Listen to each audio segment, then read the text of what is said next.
Good evening. Good evening. Good evening. Good evening. Good evening. That's a little bit better.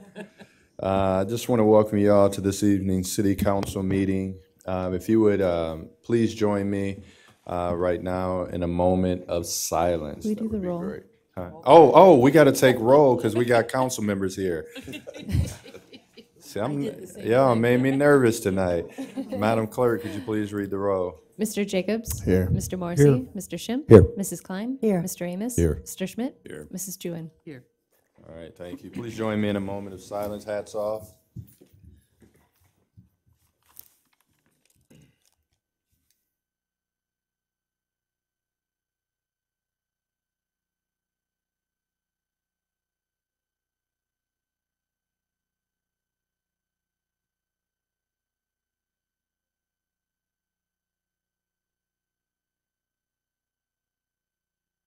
All right, thank you. The pledge this evening will be led by Mr. Schmidt. Mr. Mayor, it's my pleasure to invite some of our newest American citizens. These are some of the students and parents from Sacred Heart Catholic Church, and they're going to lead us in the Pledge of Allegiance.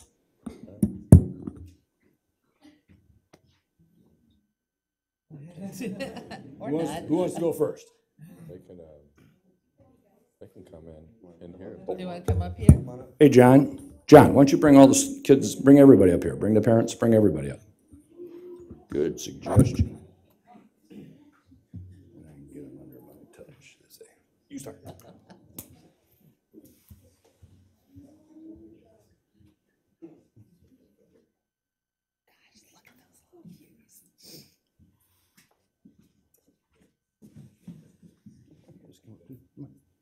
Yeah, you come on.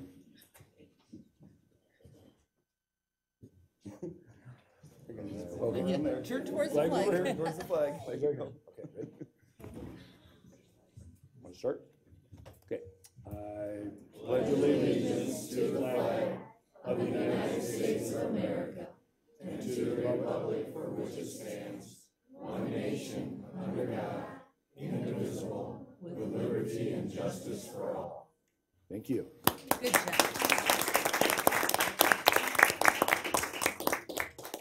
We should have rehearsed. That was nice. That was nice. Okay, I approve that the agenda as proposed and the minutes of July 11th, 2018 be approved as presented. Second. The motion's been made with the second. All in favor? Aye. Opposed? All right, we have an agenda and minutes. First up, we have a proclamation for Juneteenth, and I think Miss Latanya Graves and Angela Weekly are here. So if you would please join me up front.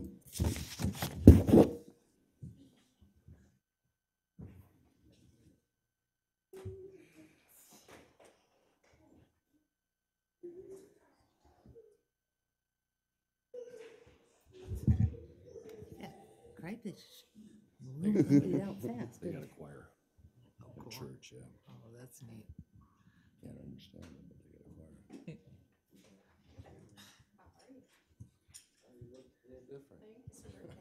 Oh, it's her birthday. Happy birthday. You're not staying. You can go Better party? place to be than at a city council meeting. All right, so out there, we want to wish Latanya a very, very happy birthday. Happy 45th birthday today. So. Careful. No.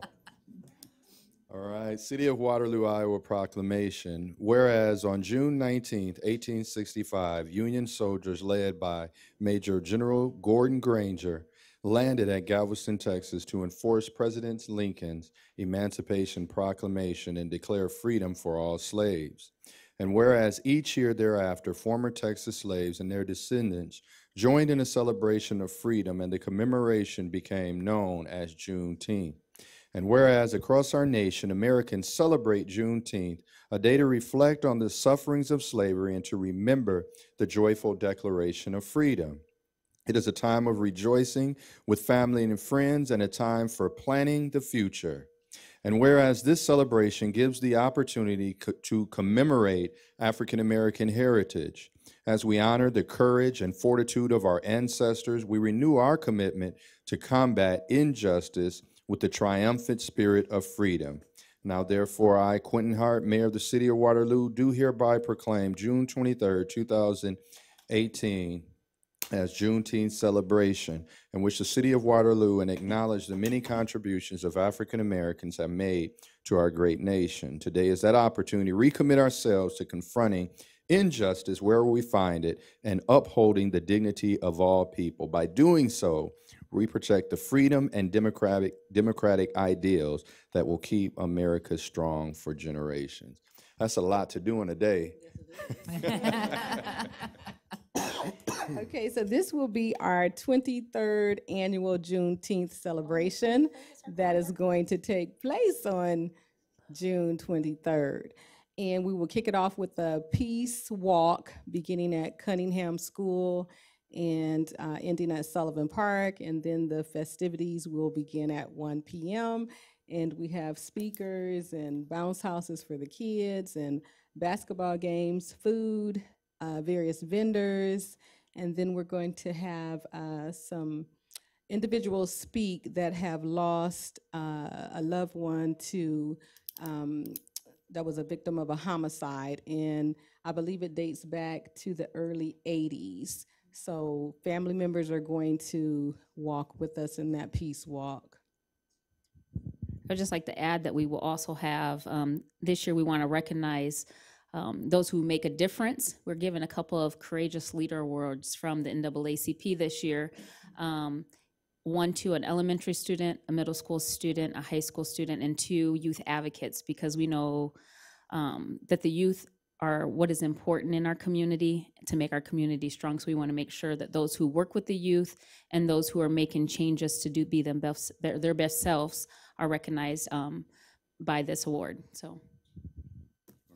And I think it said if you don't learn the lessons from your past, then you can potentially be doomed to repeat them. So we thank you so much for your advocacy for people throughout this community, making sure that all of us have a great opportunity to be successful in this community, and then also holding us all accountable to making sure that we're holding up our end as well. So we look forward to a great weekend, but we look forward to advocacy all throughout the year. Thank you.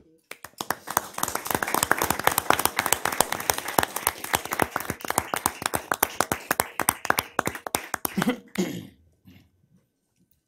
you say time to go celebrate? Birthday party.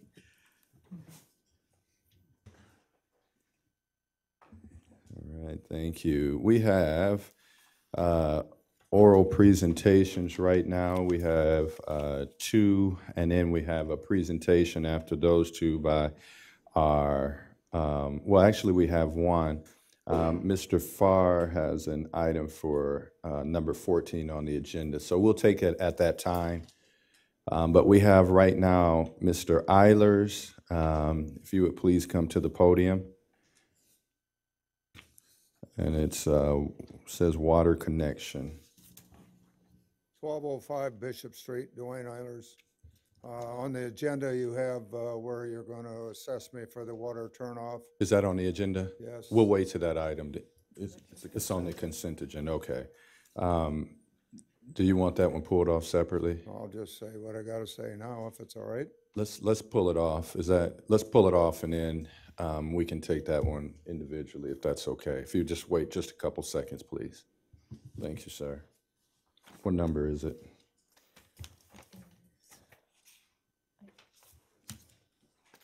Six. 1A6. Okay, so 1A6 when we get to that portion. We'll do that. Okay, sorry about that, Mr. Eilers. I didn't see it. I'll get you on number 6. Right now we have some very concerned and tough citizens that were able to brave out, what was it, 10 weeks of Residence Academy. So Wendy, if you would take over and tell us what's going on.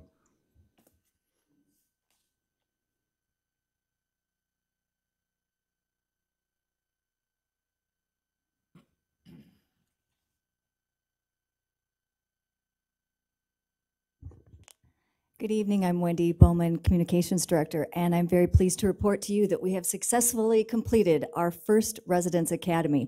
It was scheduled, thank you. It was scheduled to be run for 8 weeks. We went for 10. We enjoyed it so much. Plus, we took in a baseball game together, and we also had a reception. We had about 20 regular attendees that came to almost every one of those evenings, plus 10 occasional participants as well. They saw 25 or more presentations. These presentations were sometimes done in a classroom style, sometimes they were done as a tour, sometimes we broke up into small groups and went on little mini tours and saw different parts of operations.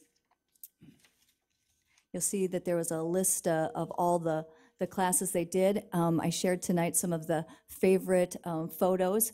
By far, I think Pat and the fire department put on maybe the most hands-on and experience.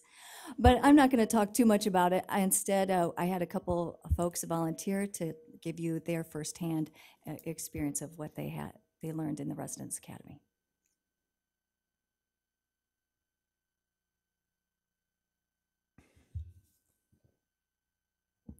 Jenny Murphy, 411 Derbyshire. And the Waterloo Works Residence Academy performance was truly billed as an interactive and enjoyable program to gain knowledge of city government and inform the participants of how city government works. But just as importantly to me, who is working in city government, both in the public eye and behind the scenes. So I'm going to summarize my experience in short, paraphrase after one of my favorite Clint Eastwood movies, The Good, Bad, and the Ugly. The good, know the great thing about city services in Waterloo are the people. I have truly never met a more enthusiastic group of employees who were passionate about the work that they do and eager to share their roles in providing services to the residents of Waterloo. Overall, the theme was employees caring about what they do, doing more with less, and doing their very best every day to make their offices flow in response to what the public need demands, changing infrastructure, and demands on technology. The bad was varied, and at the top of my list was City Hall. City Hall is too small, it's outdated, antiquated in a way that shows that the building would be hard-pressed to serve the citizens of Waterloo to its best and highest purpose in the future by consolidating services and allowing room for growth in both all phases of city government, but especially the police department. I don't know how it will be done, but in my opinion, it's time to start long-range planning for a drastic upgrade. The ugly, there is no ugly. Waterloo is home, will always be home, and there's nothing ugly about home. Participating in the very first City of Waterloo Works Residence Academy has been a very positive experience, and I'd like to thank the city officials for offering this course to its residents. All right, thank you.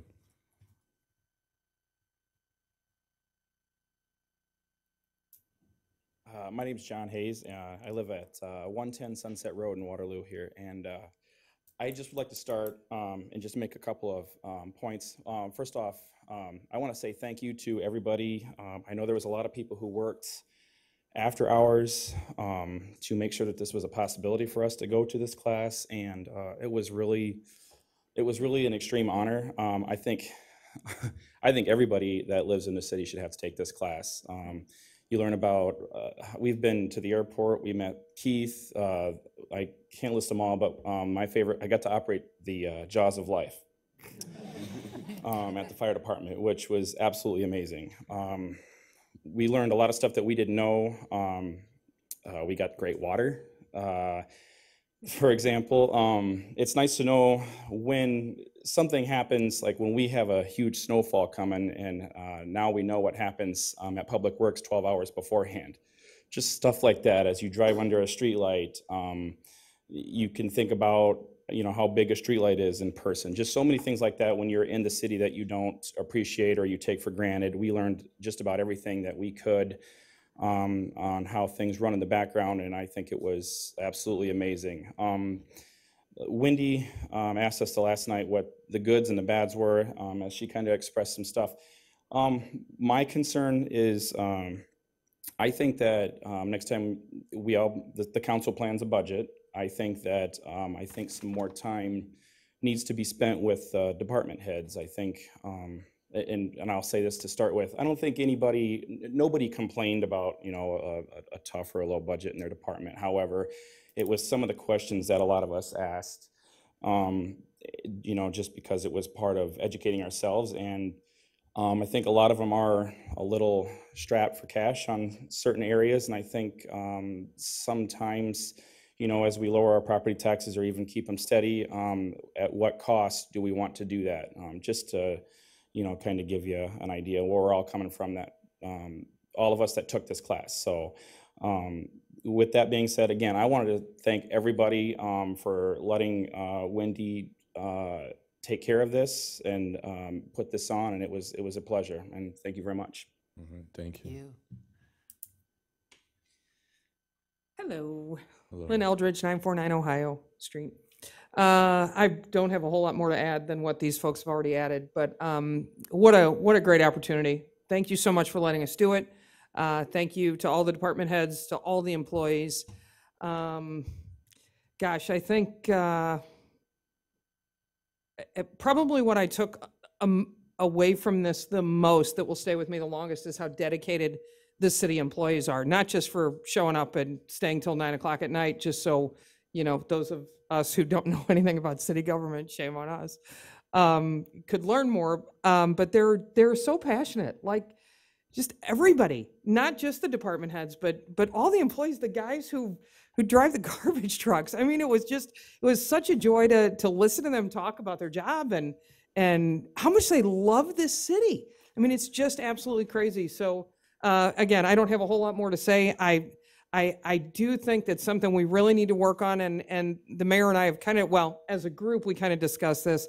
Messaging, man, we got a great city, and we need to let people know about our little gem here in the Cedar Valley. So anyway, thanks again for the opportunity. Thank you.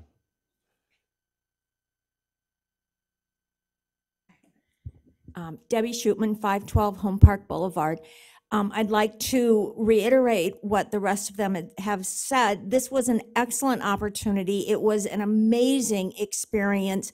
And probably one of the things that I came away from it with is that we as a community do not treat our public employees with the courtesy and respect that they deserve to have. These are excellent employees doing a whole lot on very little, and that their knowledge and expertise needs to be celebrated and recognized, and we need to look to them for suggestions on how the city should proceed. I want to quick have everyone in the room that participated in the Residence Academy please stand up. Thank you for participating.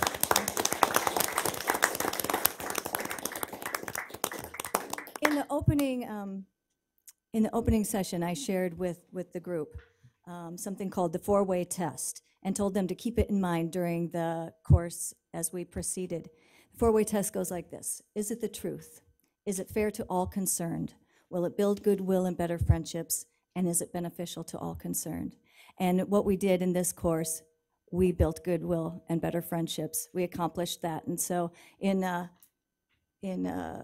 keeping with strategic goal number 4 of enhancing the image of Waterloo, both inside the community and outside, I think we've taken a step in the right direction, and hopefully we will do this again with their input and a little refining. We'll do it again next year. Thank you. We want to thank you too. That's a lot of work to do, and I think John mentioned folks don't have any idea of how many hours were put, how many meetings with department heads, and Stephen also for working to give us the idea and the concept from where he came from. But this is just another opportunity for us to be able to let folks know what's actually being done here. And I know we're starting the next session in 2 weeks.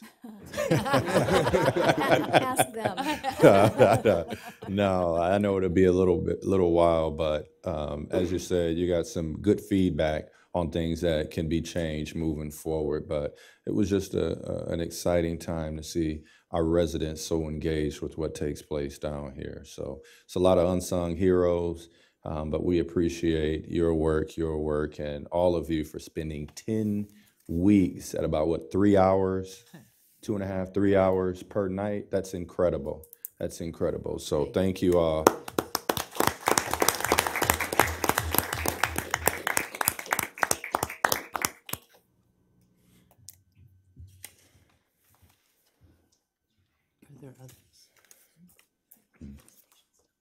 Oh, I'm sorry. We have more oral presentations, so if you would please come to the podium.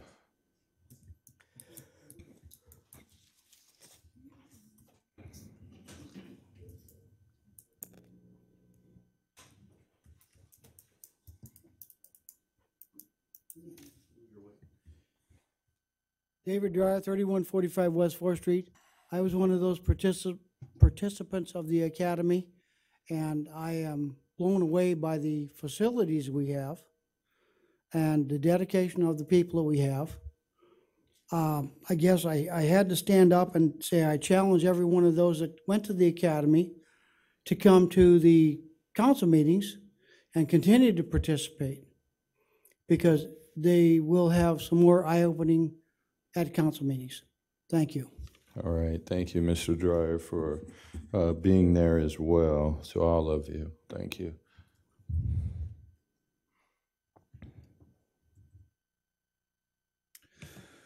Todd Obadal, 124 Amity Drive. Yeah, I didn't know that the participants were going to get to use the fire hose. I think I'll sign up for the next one.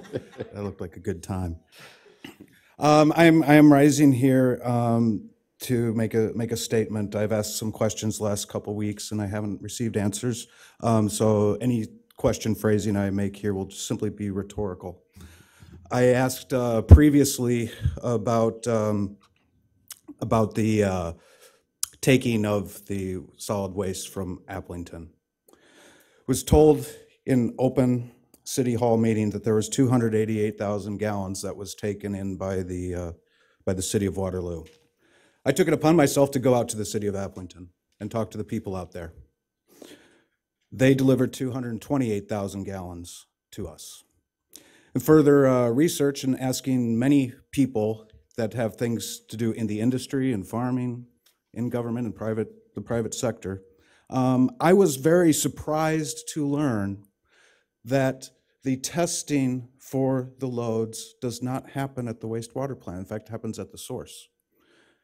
So the testing of what was taken from Applington was done at the Applington Lagoons. That test takes 5 days to do, and then it can be transported. There's no chain of custody that's involved in this. Regardless, we've got 60,000 gallons that are unaccounted for between what was removed from Applington and what was deposited in Waterloo. I want to know what happened to those 60,000 gallons. We trust our city employees to take care of their jobs. And the jobs of the wastewater plant is to make sure that we have our waste solids disposed of properly. It was said that we got $18,000 from Nutraject at a rate of $2.30 per 100 cubic foot. That comes out to a little over $5,300 approximately, which leaves us approximately $13,000 in chemicals and overtime. What I learned that was also disturbing, that something that came from a lagoon doesn't need chemicals, it just needs oxygenation, and it's the oxygen levels that matter. So I don't think we spent $13,000 on overtime. My time is running up, and I will close with this. I find it very disturbing that the possibility exists that the city insurance company can be threatening city employees or city officials for investigating or speaking out about potential criminal activity by the city. That is not appropriate, and anybody that countenances that should be held accountable. I thank you very much. All right, thank you. Is there anyone else that would like to address the council? Going a second time. Make a motion to close the oral presentations, receive comments, and place on file. Second. That motion has been made with second. All in favor? Aye. Opposed? All right, oral presentations is closed. Okay, make a motion to receive the consent agenda, place it on file, and approve it with the addition of the dollar amount in 1A1 in the amount of $2,696,908.17. Second. Mr. Mayor. Also, we want to take off, do. 1A6. You want to take that off now? Okay. Right, so, With the removal of number 6? yeah, Okay. 6, yes, sir. I was going to remove number 6 as well, so. So that was made with the motion in a second. Questions, council? Madam Clerk? Mr. Jacobs? Yes. Mr. Morrissey? Yes. Mr. Schimpf? Yes. Mrs. Klein? Yes. Mr. Amos? Yes. Mr. Schmidt? Yes. Mrs. Jewin? Yes. All right, thank you. All right, we have 1A16. Mr. Eilers, would you like to comment? And as he's coming up, can someone put it on the? Mr. Mayor. Yes, sir. Item 1A6 is a request to certify assessment of property for work performed by the Waterloo Waterworks, together with recommendation of approval by the Waterloo Waterworks Board of Trustees. Second. So that motion's been made with the second. Mr. Eilers. Do I need to read in that address, maybe? Oh, I'm sorry. No, I'm sorry. Address and amount to certify 179 West 18th Street, correct? In the amount of $1,318. Thank you. Second. All right, duly noted. Mr. Eilers. Who's my councilman over there? Where do you live at? Who's my councilman for 179? West 18th. Mr. Mayor, if memory serves me correctly, I think that street is the boundary between me and Mr. Jacobs' wards. So, I mean, without looking at a map or. And Mr. Schmidt One of and those I two. are at large. Either one of you come out and looked at the problem? I did not. Is it a little too late for you to look at it before you pass this?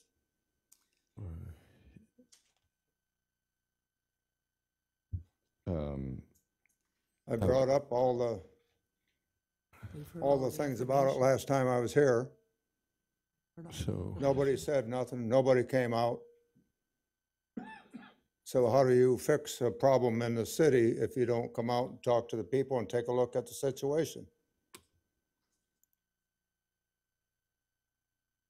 I'd like to have the city postpone this till they can meet me out here and look at it, Well, you're a councilman as well. whoever. the city has been out, but he's talking about council.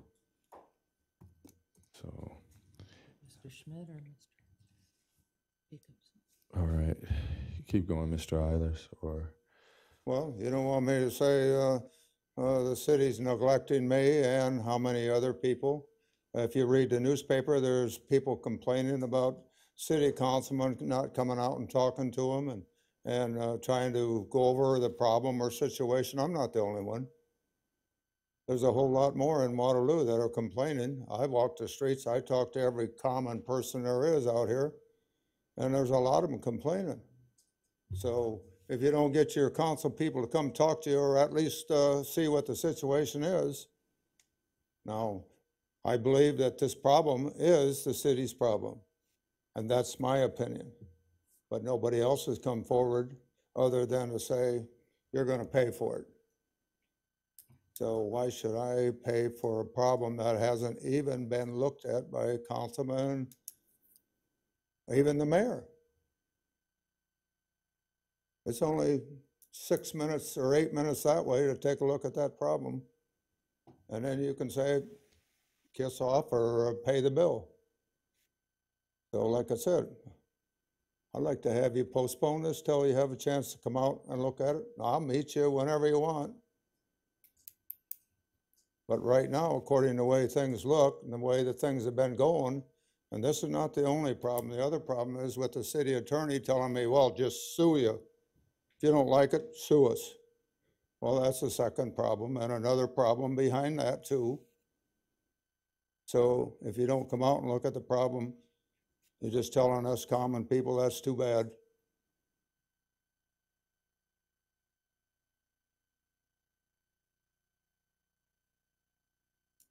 Why should I pay a bill that the city damaged the property? And why should I pay a bill that the city put 2 water turnoffs, one of them that don't go no place? Ask the city manager. One of them don't go no place. They don't know where it goes. They haven't tested it or nothing. Or they have tested it, but they don't know where it went to. So they double the bill. I had the city engineer or whoever the field man is come out and look, and he says, we don't know where it goes to. We don't know what it's to. There never was 2 there. There was only 1. They dug it up and they put 2 back. For where? Nobody knows. Nobody come out. And you can't cure the problem unless you at least look at it, because it goes to the second step, like the attorney said. You don't like it, sue us. Thank you. Mr. Mayor. Yes, sir. Would it be possible to get a little information from the waterworks from Mr. Mailer regarding this? And then would it also be possible to clarify if this needs to be voted on tonight, if it is possible for postponement? All right. And just in case Ms. Juwan may have some questions for Mr. Mahler as well. What's your questions, Ms.? Well, I had more of a comment that I appreciate Mr. Eiler's sharing his frustration and his concerns, and he wondering why we haven't gone out to visit it.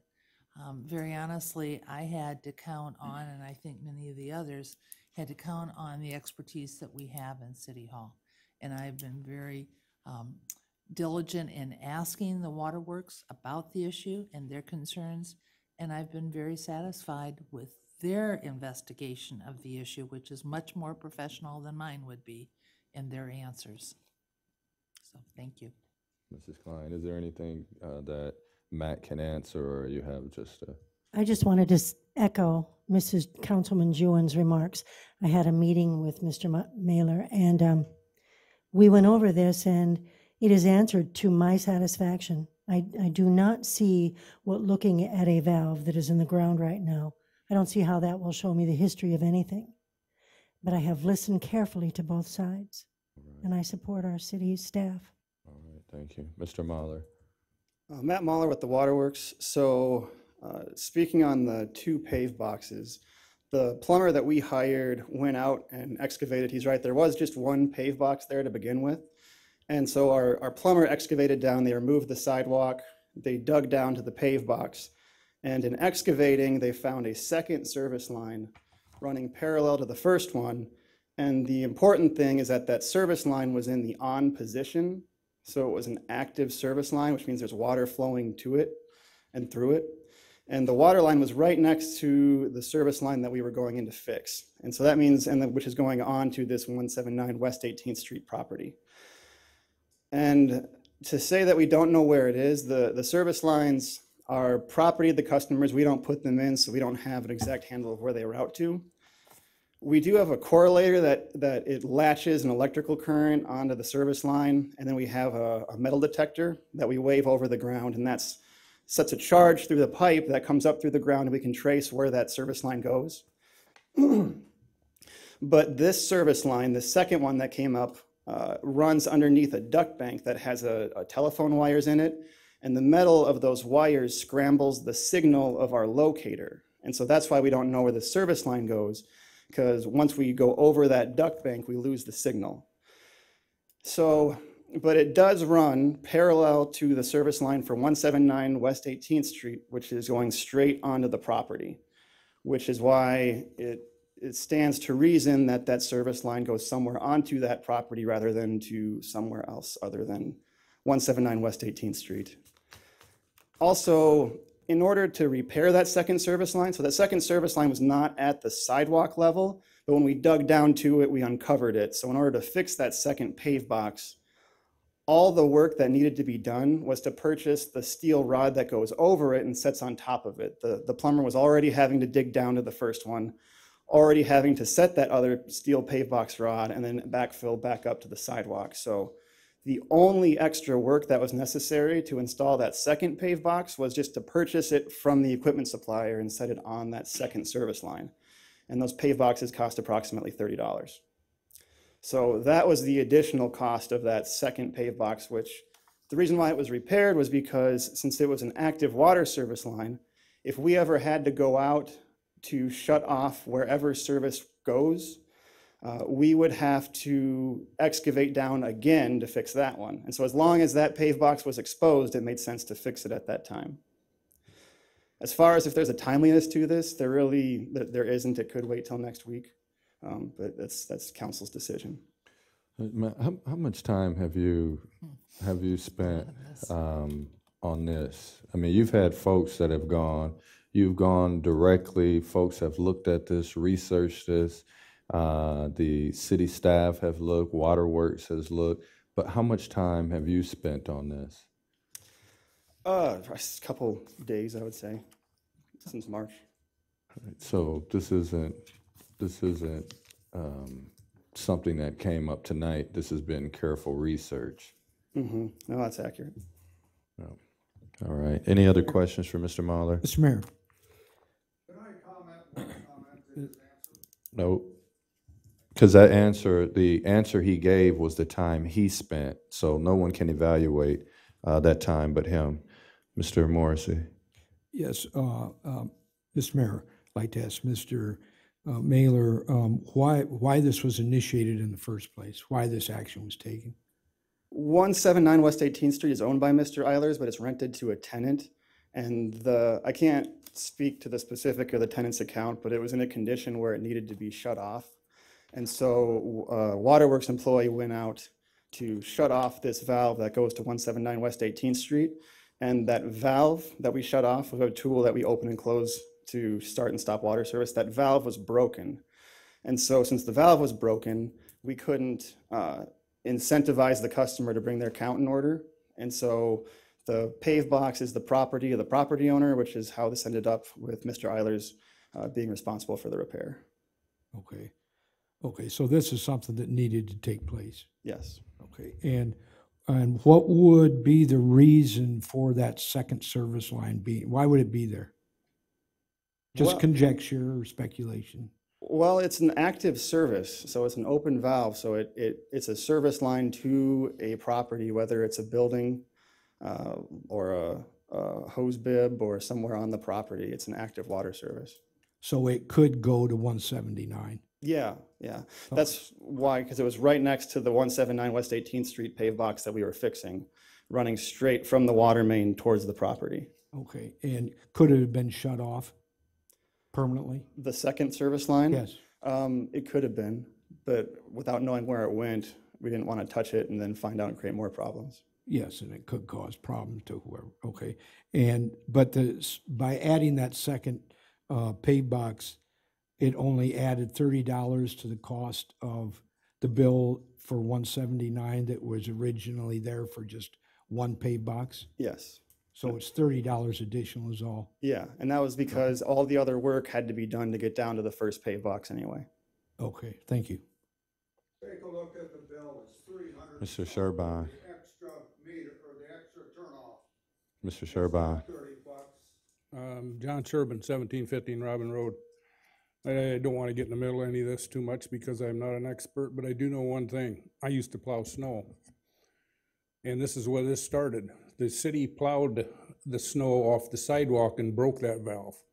And it's not for me to decide anything else about it, but that's the original problem, was the valves were broken and they couldn't be turned on or off because of that snow plow. Thank you. Thank you. All right. Thank you, Mr. Mahler. Mr. Mayor. Yes, sir. So I guess my question to some of what I've heard is, does the city even plow the sidewalk on that area? Who would? Sandy's I don't not see Sandy. answer. Yeah. Okay. So is the question, are you asking if the city just messed up? Well, I mean, his 'cause I have heard that, obviously through that the city was responsible for, and I don't know if they were or weren't. I mean, I can't speak to that. I'm just wondering if we even, seems odd that we would plow that sidewalk. Plow the sidewalk. Man, do you remember any of the initial research? This is that portion of it. Because you checked. Yeah. I believe it's a bike trail. Is that correct? Is it a don't bike ask trail? The sidewalk in front of the property. I'm asking him because he would know. It's a bicycle trail, Yeah. plowed by the city. Which I not by think, me. which I think is plowed by the city. Mr. Mayor? Yes, ma'am. Yes, didn't you already adjust some of the bill to account for the errors that the city might have made in that whole process? Yeah, well, it was mistakes the waterworks made. And it was an adjustment. Typically, these invoices have a 15% charge to reimburse the waterworks for whether my time or an employee's time hiring a plumber or coordinating with a contractor or getting the work done. And that's about a $200 charge that I've had wiped from this invoice. And then I also credited another account for about $225 in credits. And the idea is that this $1,318 that's left is just the cost of the repair bill that we paid the plumber.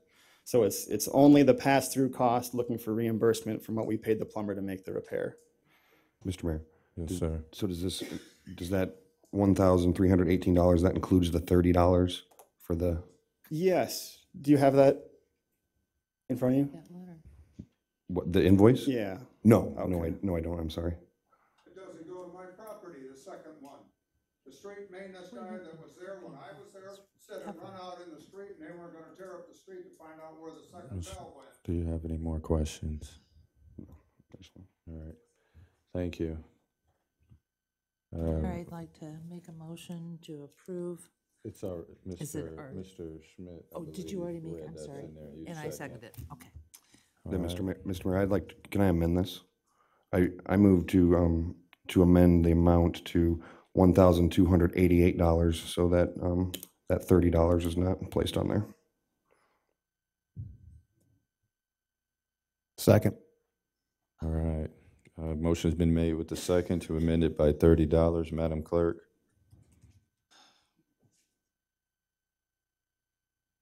I'm still asking the city to postpone it until they come out. Madam Clerk?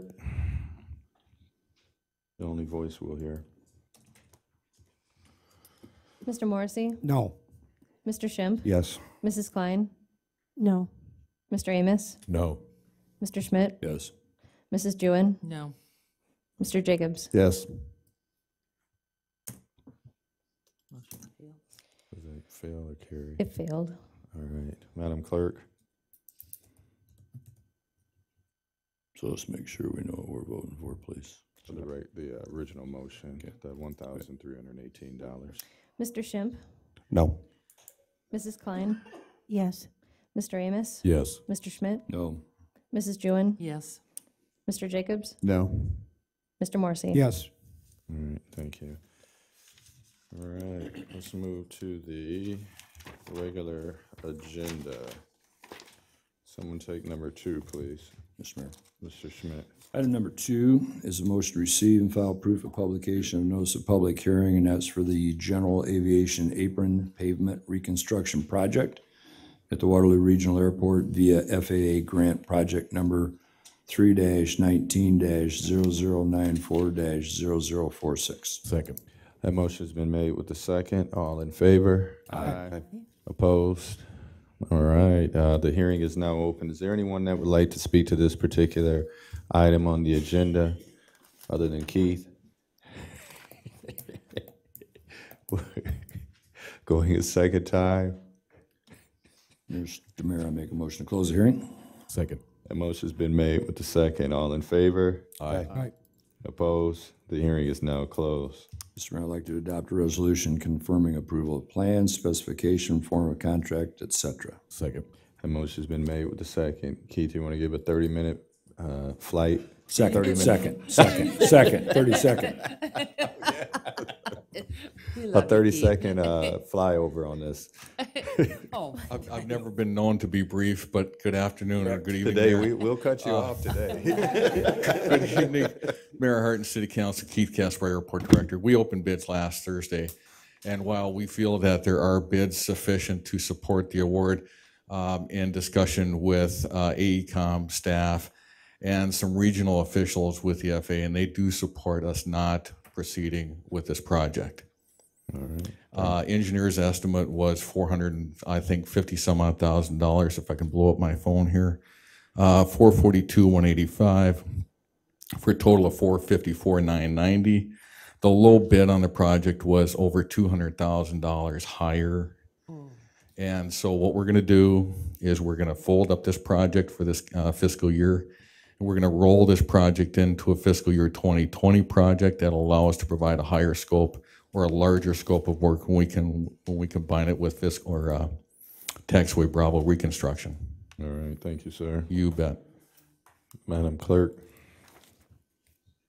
Mrs. Klein? Clarify what we're voting on. The Resolution confirming approval of plans, specifications, form of contract, et cetera. for the pavement. Yes. Yep. Mr. Amos? I have a question on this because what I'm hearing is Keith Kaspari is saying that he's going to pull the bid on this. Is that what I'm hearing? He would put on a separate resolution that would say that all the bids would be rejected. Okay. Yes. Mr. Schmidt? Yes. Mrs. Jewin? Yes. Mr. Jacobs? Yes. Mr. Morrissey? Yes. Mr. Schimpf? Yes. Thank you. Mr. Mayor, make or adopt a resolution authorizing to proceed. Second. The motion's been made with the second. Madam Clerk. Mr. Amos? Yes. Mr. Schmidt? Yes. Mrs. Jewin? Yes. Mr. Jacobs? Yes. Mr. Morrissey? Yes. Mr. Schimpf? Yes. Mrs. Klein? Yes. All right, thank you. Mr. Mayor, make a motion to receive, file, instruct the city clerk to read bids, and refer to Director of Aviation for review. Second. The motion's been made with the second. All in favor? Aye. Opposed? All right, Madam Clerk. The total estimate for the base bid was $442,185. Total for the base bid and the alternate was $445,990. First bidder was Cedar Valley Corp. of Waterloo, Iowa. They provided 5% security. Their base bid was $771,265.75. Base plus alternate, $817,944.75. Second bidder, which was Lodge Construction Incorporated of Clarksville, Iowa. They provided 5% security. Base bid was $699,767.50. Base and alternates, $745,367.50. Next bidder was K. Cunningham Construction Company Incorporated of Cedar Falls, Iowa. They provided 5% security. Their base bid amount was $688,153.75. Base and alternate, $730,778.75. Final bidder was Kroll Incorporated of New Hampton, Iowa. They provided 5% security. Their base bid amount was $639,233.75. Base plus alternate was $667,251.25. Thank you. Number 3, please. Mr. Mayor. Mr. Schimpf. I move to receive and file proof of publication of notice of public hearing, and that is for a development agreement with Advanced Heat Treat Corporation to authorize the sale and conveyance of a portion of city-owned property for $1, generally located south of 2825 Midport Boulevard, for the expansion of their heat treating facility. Second. The motion's been made with the second. All in favor? Aye. Opposed? The hearing is now open. Is there anyone that would like to speak to this item on the agenda?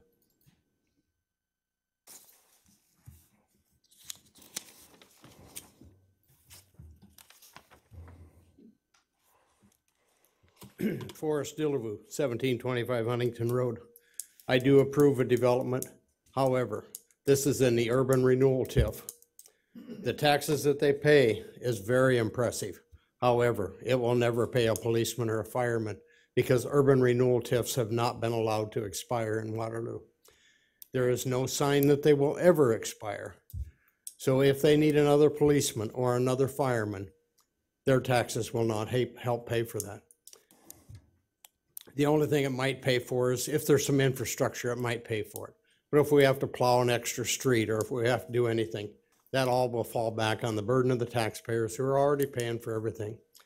All this tax money will do is go back in a fund to give it to another developer who is probably wealthy. And it will encourage the taxes of people like me to go up to provide those other services. Thank you. Thank you. Anyone else like to speak to this item? Going a second time? Mr. Shemp. I'm sorry. I move to motion to close the hearing and receive and file oral and written comments. Second. That motion's been made with the second. All in favor? Aye. Opposed? Mr. Mayor. Yes, sir. I move to make a resolution approving a development agreement with Advanced Heat Treat Corporation to authorize the sale and conveyance of a portion of city-owned property for $1 generally located south of 2825 Midport Boulevard for the expansion of their heat treating facility with an estimated new taxable value of $2,055,780 with 3 years at 50% tax rebates and authorizing mayor and city clerk to execute said documents. Second. That motion's been made with the second. No. What are we getting for $1? What is the city getting? Noel Anderson, Community Planning Development Director. So this is in accordance with our policies for economic development in the area. They will be receiving 0.82 acres of land, which is just to the south, about 100 feet south and 360 feet deep of their existing facility in the Midport area. They are building a 15,500 square foot expansion, adding jobs and approximately $2 million of new taxable value. They'll be adding 12 new jobs, 6 of those recognized as high-paying, high-quality jobs by the state with wages of $17.29 per hour as part of their project. As a note, how the TIFs work, as you may recall, a portion of all the value created in the TIFs is actually still released out through the debt service levy, which helps keep the general levy down, which that general levy pays police and fire, as the example given by Mr. Dilleview. So the development in the TIF does actually help police and fire in the aspect that it is paying on the debt service levy and helping keep that general levy down. All right, thank you. Mr. Mayor. Yes, sir. No. Mr. Mayor, what I saw in here reading this over was that if it's less than an acre is why we're putting in that 3 years of 50% tax rebate. Is this the first time we've done that, Noel, or have we done that before? And if we haven't done it before, is this setting a precedent that we need to be wary of? No, so we've done similar activities like this before to basically make the policy work with the project in terms of the land and the tax rebate amounts. Okay, Mr. Mayor, so we have done this in the past, because I don't recall it being done. I can definitely get you some examples of that if you'd like. Okay, thank you. All right, any other questions? Madam Clerk? Mr. Schmidt? Yes. Mrs. Jewin? Yes. Mr. Jacobs? Yes. Mr. Morrissey? Yes. Mr. Schimpf? Yes. Mrs. Klein? Yes. Mr. Amos? Yes. All right, thank you. Great development, great opportunity, council, thank you. Madam Clerk, who wants number 4? Mr. Mayor. Yes, sir. I'd like to make a motion to receive and file approved publication notice of public hearing on the master lease agreement lease supplements with Verizon Wireless to be able to place equipment on city light structures for a period of 25 years with supplements for 5 years at $30 per month per pole. Second. A motion's been made with a second. All in favor? Aye. Aye. Opposed? The hearing is now open. Is there anyone that would like to speak to this item on the agenda? Going a second, then please step up, sir. Good evening. Pete McNally with the Grinnell Group, 1515 Linden Street, Des Moines, Iowa, Suite 210. Here on behalf of Verizon Wireless. Thank you for your time this evening. I also like to thank Mayor Hart, Mr. Anderson, Mr. Knutson for their help as we've worked through the design of these facilities and this master agreement over the last year or so. I just wanted to give, you've really ran through those other ones, so I figure I've got all that extra time to use with this lengthy presentation that I know you're looking forward to. No? No. I'll keep it short then. This is kind of the backbone for what 5G is going to be for our network. So These are called small cells, and they are small in every way relative to the cell sites that you are used to. Instead of putting up a tower, we are locating on existing infrastructure assets. Instead of those towers being 300 feet tall, they're 28 feet tall. Instead of numerous antennas 8 feet tall, we're putting a single 2-foot antenna on them. So you ask yourself, what in the world is good with a 28-foot tall tower? Well, what we're trying to do is we're not trying to provide coverage. Waterloo already has excellent coverage from Verizon. What we are trying to do is solve a new, more modern problem called capacity. Cell phones have become so integrated into our life, from researching where we're going to buy something to navigating ourselves to get there to purchasing the the product, reviewing apps on it. All that sort of stuff is now done wirelessly with our phones, and is creating a capacity problem. Our engineers can look at our system and say, Waterloo residents and businesses are using our system so much in these specific areas, it's beginning to impact the quality of their service. So what we are doing is locating these in areas where your residents and businesses have demonstrated they're needed. 2 years ago, we put about a half a dozen of these around Coral Ridge Mall through an agreement we have with Mid-American. This would allow us to also do that by locating on city-owned assets as well. And there are 2 that we're looking to locate on at the Tower Park commercial development. So that's kind of the big picture of what we're trying to do. We think it's a low impact, well-targeted, precise way to improve our service in town and position the city to be a connected city as we move forward with 5G. All right, thank you, sir. Thank you. If you've got any other questions, I'll be glad to answer. All right, all right. All right, thank you. Is there anyone else in the audience that would like to, yes, sir? Joe Gita, 1433 Oak Crest Drive. I'm very positive about this development with 5G coming in. I would recommend, and I would advise that we look into other competition also. These devices will go up on various places. Will there be room for competition? One of the things we don't have right now is a lot of internet competition. So look at the ramifications of having one vendor come in. Look at the room capacity, physical capacity of these devices. This is a great thing. 5G is a great thing coming up. As a technology person, I can't wait. Thank you. All right, thank you. Is there anyone else that would like to comment? Going a second time.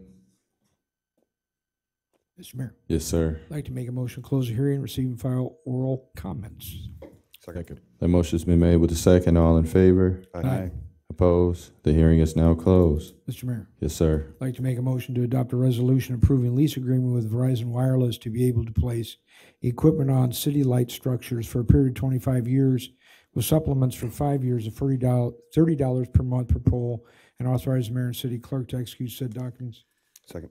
That motion's been made with the second. Council? Mr. Mayor. Yes, sir. Mr. Morrissey, did you have a question about this, or? Well, I do, but I'll, Mr. You'll defer? Schimpf, All go right. ahead. Mr. Schimpf. Mr. Mayor, I guess my question is 25 years. That seems like a long time to enter into agreement with someone or any company, and which I want it to be known I'm all for this. I think 5G is a great thing as well. And then I'd also, to the gentleman's question, I would like to see if there is any room for the competition to come in and be able to use our poles as well. All right. Noel, is that taking all the space?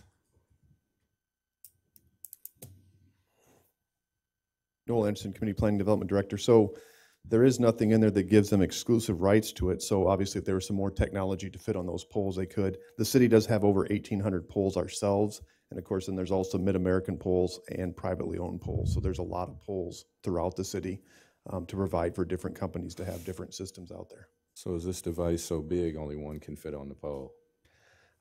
I don't think so. I think there was a drawing in the packet. I don't know if I probably have it at my seat there, but they're pretty small equipment.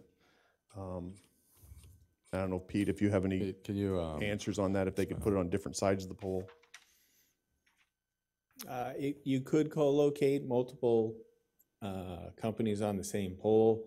Des Moines right now is having Verizon, Sprint, and US Cellular all building these out, and there hasn't been much of an issue. You know, there's a streetlight pole every 300 feet, and utility poles are even closer than that. So I don't think there's going to be that problem in either having the space, and certainly the agreement would allow for it. And also my, Yes, sir. my last question, Mr. Mayor, is obviously this seems like a great new revenue source for the city, so great job by Noel and everyone else involved. Where does that money going to show up in the budget? Where does that show up? Revenue and planning? Just, you know, she's going to tell me. Noel Anderson, Community Planning Development Director. It would just go under property leases, I would imagine, under property management, where we put the rest of the leases. For the planning department, then? Correct. Thank you. All right. Mayor. Yes, sir. Noel. Yes, what do you address me? Well, a couple of weeks ago, when this got set for hearing, I'd submitted a list of several questions, and I guess getting to the or several concerns. And the second one is something that, to me, was just addressed through Councilman Schimp's conversations there. And in paragraph, in number 6, in that paragraph there, it says, the lessor shall cooperate with lessee and then shall take no action which would adversely affect the status of the property with respect to proposed use by the lessee. Well, what's to say that Verizon isn't going to come back if a competitor wishes to do something there and then invoke this clause that we are not allowed to allow that to happen? I don't know why that paragraph or that sentence would be there then.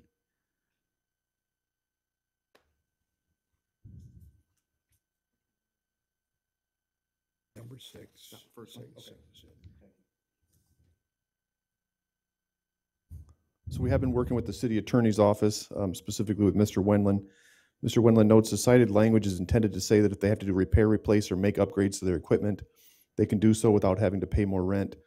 The last sentence of the read the last of the sentence, which also says, so as long as modifications do not substantially or materially alter leasee's equipment, the city has to consent to material or substantial changes. So if they make a change that takes up more space, then a change in rent could be considered.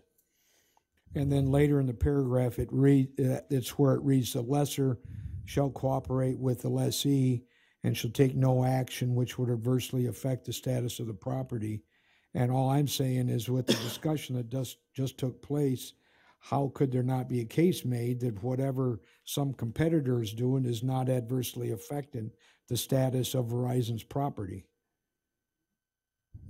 The attorney notes in any lease relationships, it is expected that the landlord won't disturb the tenant's intended use of the premises.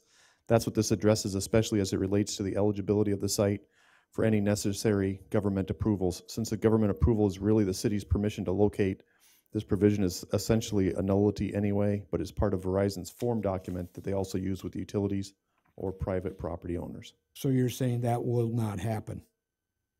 That is what the attorney is saying, yes.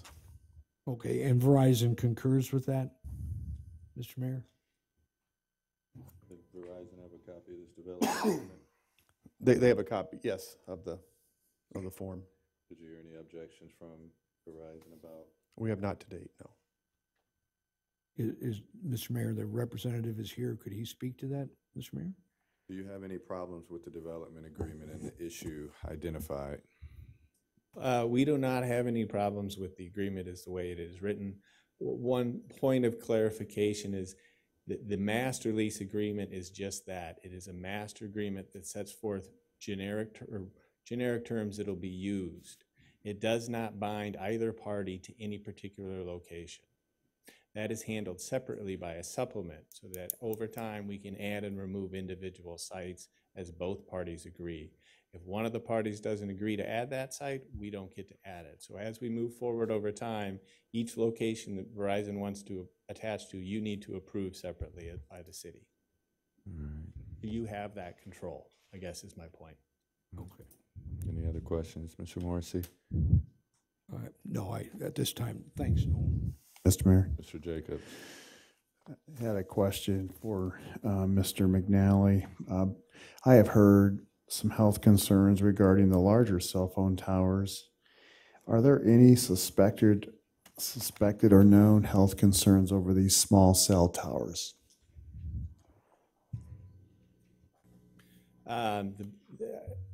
It's a common concern that came up with cell towers, and frankly, it's a greater concern now in the public eye, at least, when it comes to the cell phone itself.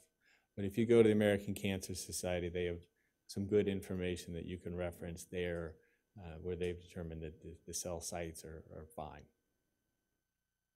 I'm no expert on that, but I would just refer you to somebody like that to get that information. But I'd like one in my front yard. I'll tell you that. But other than that, I can't give a real expert opinion on it. So I would have thank you, follow-up question. If we were to find 10 or 15 years down the road that maybe that's not the case, and maybe our legal opinion, maybe we could have that on this, but would there be a way for us to escape out of this lease? No. Look faster. If I can address that, as a federally licensed entity, and all these facilities are individually licensed, they have established standards based upon the research. If those standards change, we have to continue to follow those. So there's a scientific body that establishes those based upon the research that's done, and we will follow whatever the federal government adopts. And you have to be compliant with those We policies. have to be compliant or the whole thing gets shut down, yeah. Okay, thank you. Yep. Is that, okay. Any other questions? Madam Clerk? Mrs. Jewin? Yes. Mr. Jacobs? Yes. Mr. Morrissey? Yes. Mr. Schimpf? Yes. Mrs. Klein? Yes. Mr. Amos? Yes. Mr. Schmidt? Yes. All right, thank you. Someone take number 5, please. Mr. Mayor. Mr. Schimpf. On number 5, I move to make a resolution approving contract with the Cedar Valley Jaycees for the 85th Annual Greater Cedar Valley Jaycees Waterloo Open Golf Classic with a rental payment to the city in the amount of $3,000 and authorize mayor and city clerk to execute said documents. That motion's been made with the second. Questions? Madam Clerk? Mr. Jacobs? Yes. Mr. Morrissey? Yes. Mr. Schimpf? Yes. Mrs. Klein? Yes. Mr. Amos? Yes. Mr. Schmidt? Yes. Mrs. Jewin? Yes. All right, thank you. Number 6, please. Mr. Mayor. Yes, sir. I'd like to make a motion adopting a resolution approving a 2.75% salary increase for non-bargaining employees effective July 1st, 2018. Second. That motion's been made with the double second. We had this on the agenda, I think it was 2 weeks ago, and council wanted a little time to take a look and research, but it's back on the table right now, so comments? Mr. Mayor. Yes, sir. You know, in the last 2 weeks, we've gotten some emails from some city employees and some other folks, referencing cost of living issues and things like that. And I think that for most of the council, we understand that and we get that. The problem I have, and this is reminiscent of, I think it was in 2011 when you and I were on the council, Mr. Mayor, that we did a 0% increase. The problem I have is this automatic 2.5% increase, regardless of performance, regardless of how an employee reacts or performs in their job. And, our recent budget hearing, we had all of our department heads were given the same direction. Some of our department heads came back with some really good recommendations, came back with some really good ideas. Some of the other department heads didn't. And this isn't just department heads, but it just seems like it's not the right thing to do to reward them or remunerate them all the same. And then the other thing is, since the budget hearing, which, by the way, I didn't vote for, we've discovered that we are anticipating right now we are not going to pay back the $200,000 we're taking out in reserves. And this 2.75 raise, I believe we were told, was $177,000 or $179,000. So that's just about what we're taking out of there. So it seems to me to be a real good reason to kind of stop and take a look at this. In some of these emails we've gotten, you know, there was a comment about current cost of living is 2.5%. I wouldn't question that, but I do want to remind folks that over the last 11 years, Mr. Mayor, since you and I have been on the council, that there were years where the cost of living was virtually zero. I know our Social Security recipient taxpayers got a zero increase, but our city employees at that time were getting anywhere from a 2.5% to 3% increase. So I think, you know, all these things need to be kind of factored in. I also heard that, you know, government employees always get raises, that to not get raises isn't the way things are done. But I do know that both at the state level and at the county level here in Blackhawk County, there have been years where employees got no increase. I think there were actually some years where they might have taken a pay cut. And I know all those things have gone on in the private sector where I've spent my career. But I also am empathetic for our city employees. I've heard I don't know that threat is the right word, but that if we don't approve this, we're, you know, driving these folks to join the unions. And I know we heard that in 2011. I think that all is starting to change based on what some of the things the legislature is doing. But anyhow, I think that something that would be worthy of consideration and discussion would be to give our folks let's say a 1% pay increase, and then ask them in the next 6 months to come back with recommendations to lower their individual department's budget by 2%. And for those folks that could show the council a verifiable 2% reduction in their overall department budget by the end of the year, and I would want to qualify that with a no harm to taxpayer line item, that then we would give those department heads and their employees a 3% pay increase. So that would be a cumulative of a 4% pay increase.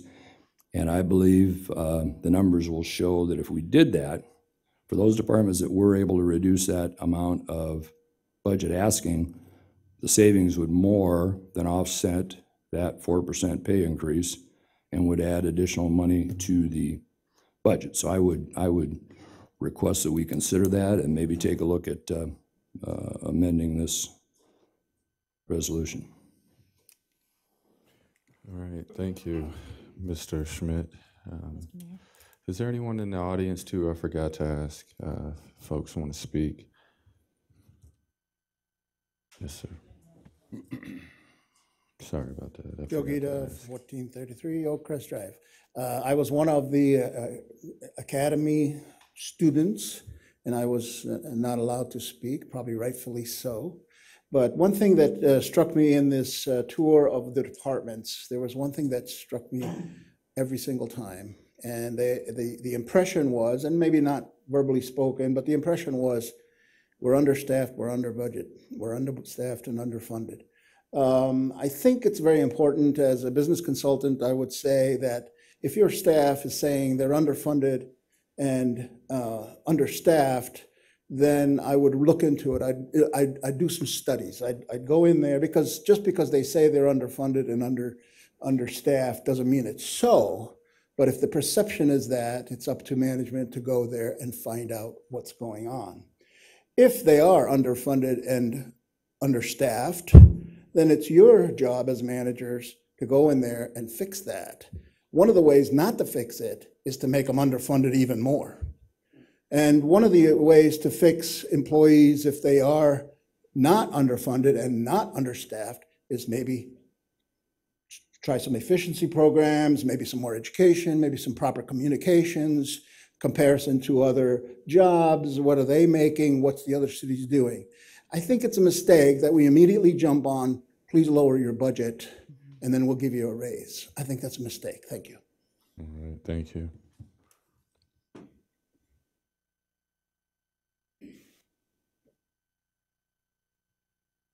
David Dreyer, 3145 West 4th Street. Listening to what I'm hearing, been in the workforce for 55 years. And I've always felt I was understaffed and underpaid. However, I was comfortable with where I was at. I'm not hurting today because I've been frugal with my pay. I've been smart with my purchases.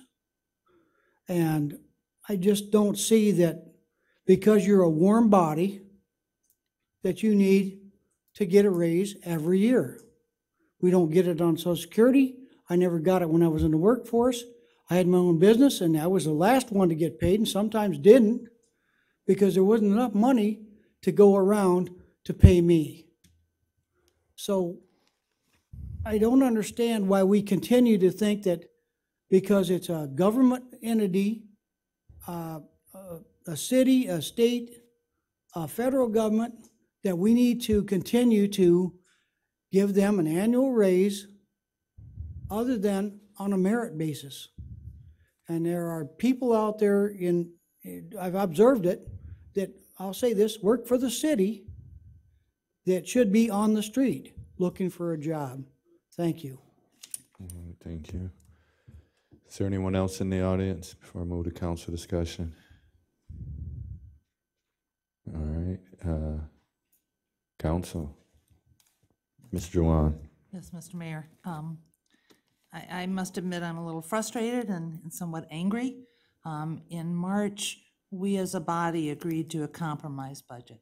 It was a compromise that I certainly didn't get everything I wanted. I know the other side did not get everything they wanted, but by its nature, it was a compromise that we felt we could all agree to. That compromise budget included a 2.75 increase for non-bargaining employees, same increase that the union was scheduled to get this year. I've heard that some council members didn't know that was in the budget. Well, shame on them. The fact that they hadn't done their homework is not my fault nor the employee's fault. I knew it was in there and it was important to me. We're talking about $177,000. Recently, this council was told that almost $500,000 was a small amount for concrete. Now we're told that $177,000 is too large of an amount for people. Issues of equality and of fairness are the ones that are most important to me on this issue. Many of these employees that we're talking about that will get this increase are exempt employees, meaning that they work countless hours and receive no additional pay for it. I know many of them work 50, 60, 70,000, or 70 hours or more for no additional salary.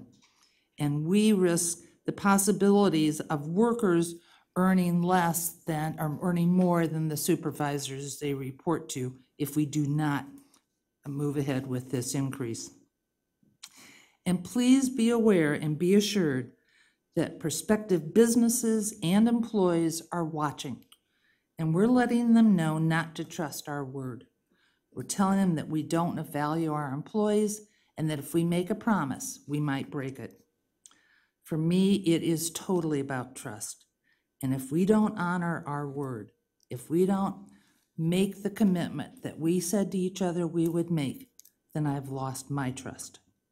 I urge everyone to honor your promise and vote for the budgeted salary increases. All right. Thank you. Mr. Mayor. Mr. Morrissey. Yes,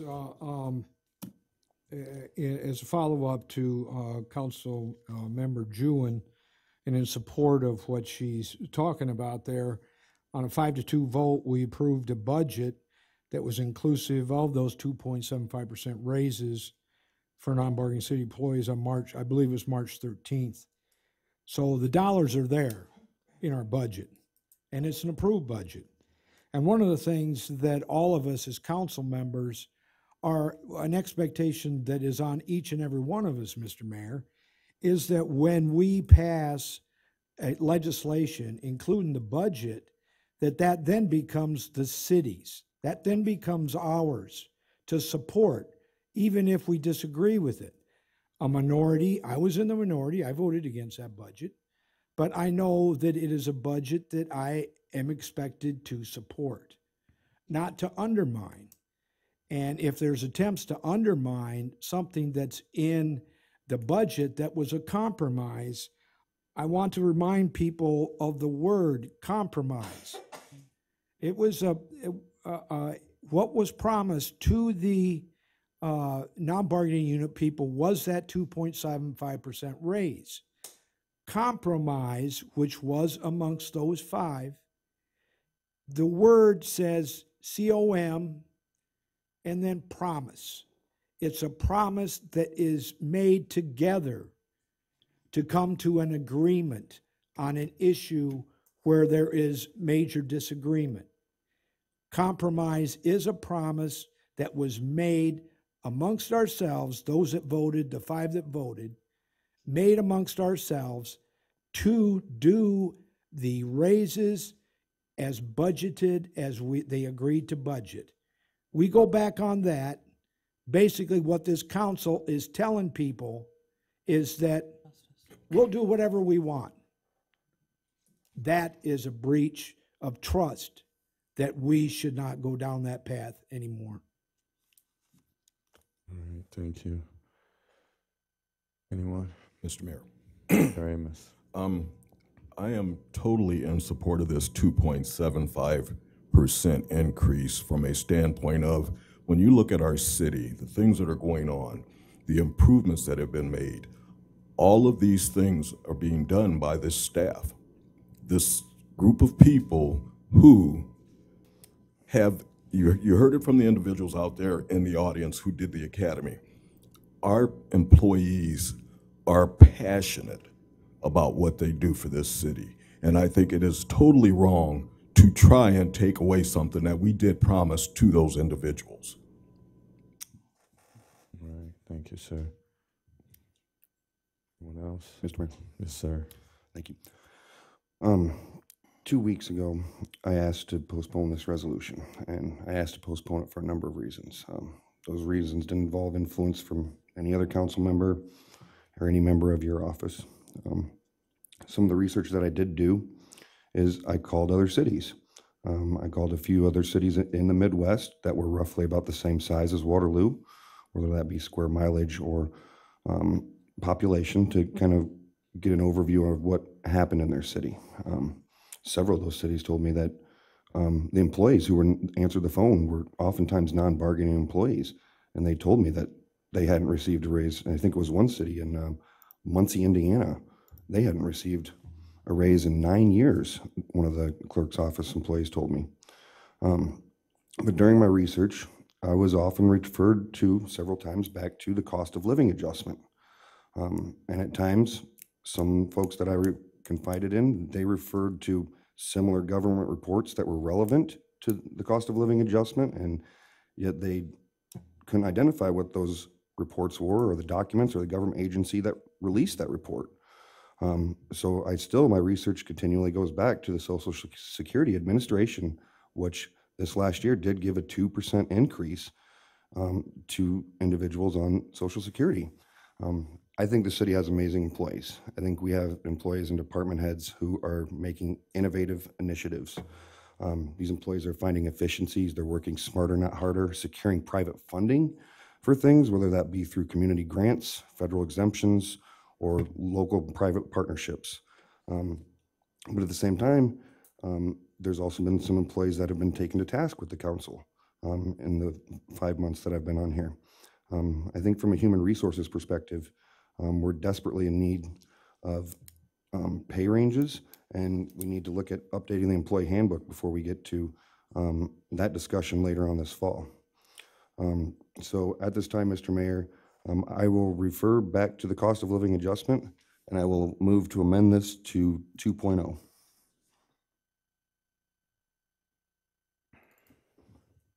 Second. All right, the motion's been made with the second. Comments about the amendment? Yes. Yes, ma'am. Mr. Schimpf, as I explained to you, or we discussed, cost of living is just one method. It is one method used by Social Security. I am on Social Security, so I appreciate it, but I know that the cost of living that's given to Social Security does not factor in a lot of elements that are factored into a consumer price index that is given to private sector and other organizations. It does not factor in the fact, I'm not going to be buying a new house at my age. I don't have to put my kids through college. I'm probably not going to buy a brand new car every 3 years. There are a lot of things that younger families, daycare that's just an exorbitant, healthcare, there's a lot of costs that younger people have that we on Social Security do not. And that's reflected in our cost of living. Many employers that do use cost of living use that as the base, just to keep them even. And then they'll have an increase on top of that. Many private sector use the consumer price index that factors in different things. So we can't just say cost of living. That's an incomplete explanation of the increases that are enjoyed by many, and one that certainly is not a totally complete explanation.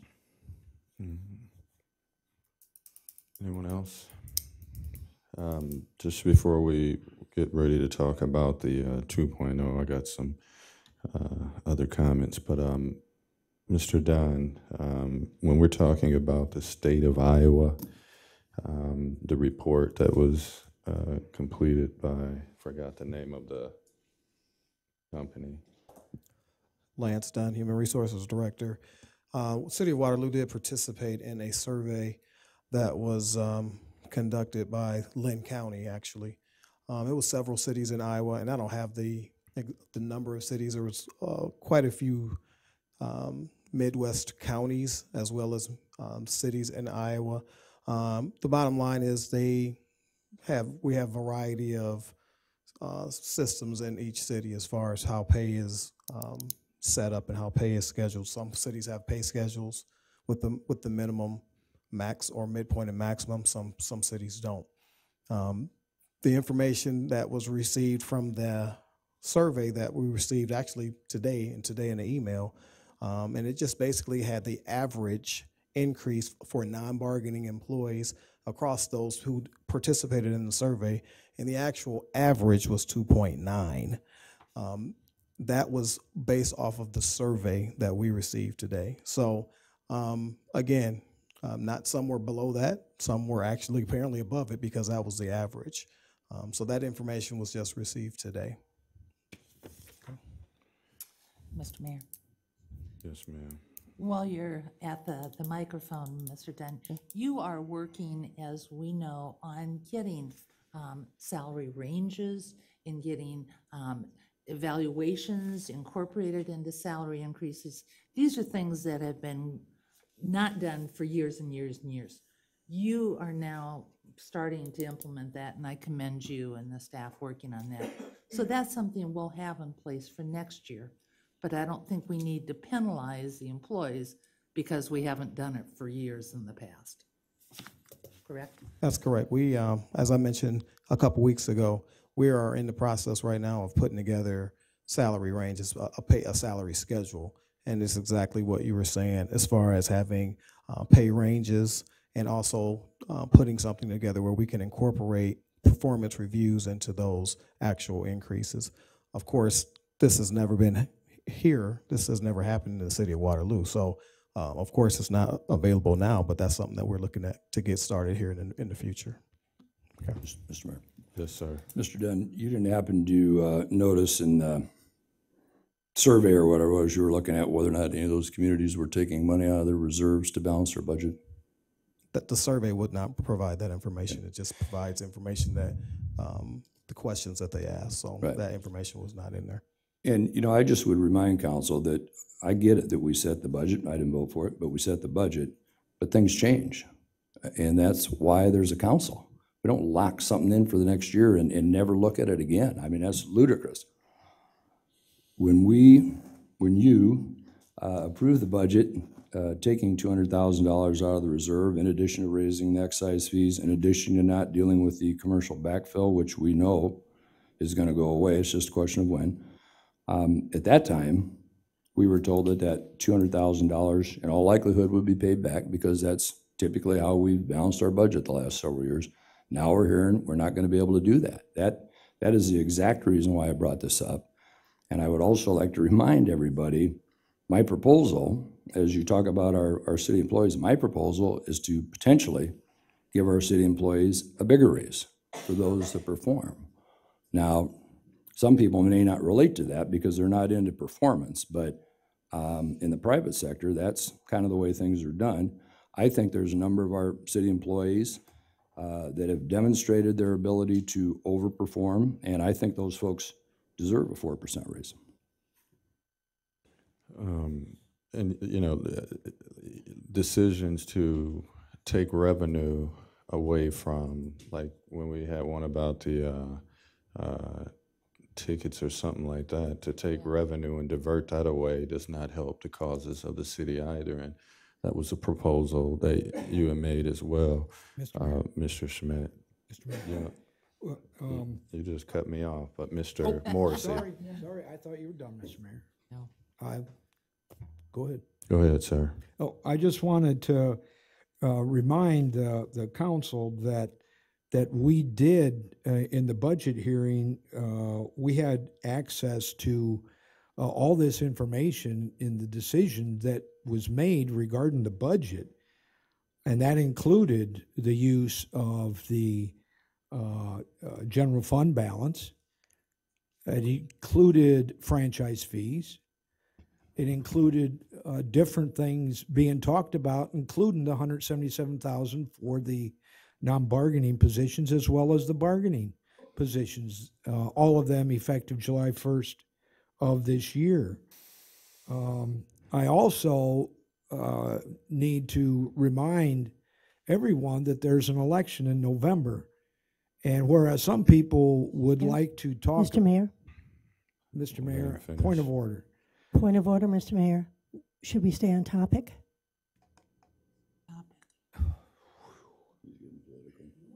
Elections are not on topic. Please finish, Mr. Morrissey. Thank so you. We can Thank you, Mr. come Mayor.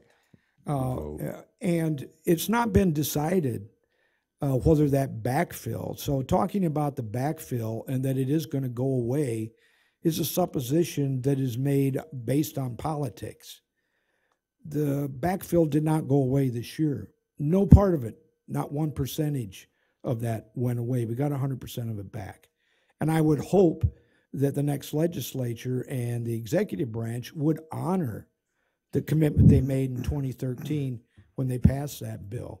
So talking about those kinds of things to me is diverting attention from the fact that on around March 13th, this council voted to give non-bargaining unit employees their 2.75% raise.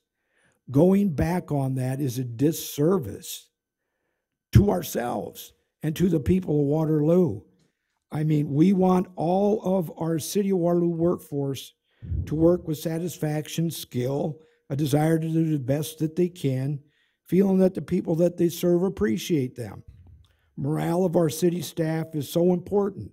Quality of the persons working for us is a must in provision of those services.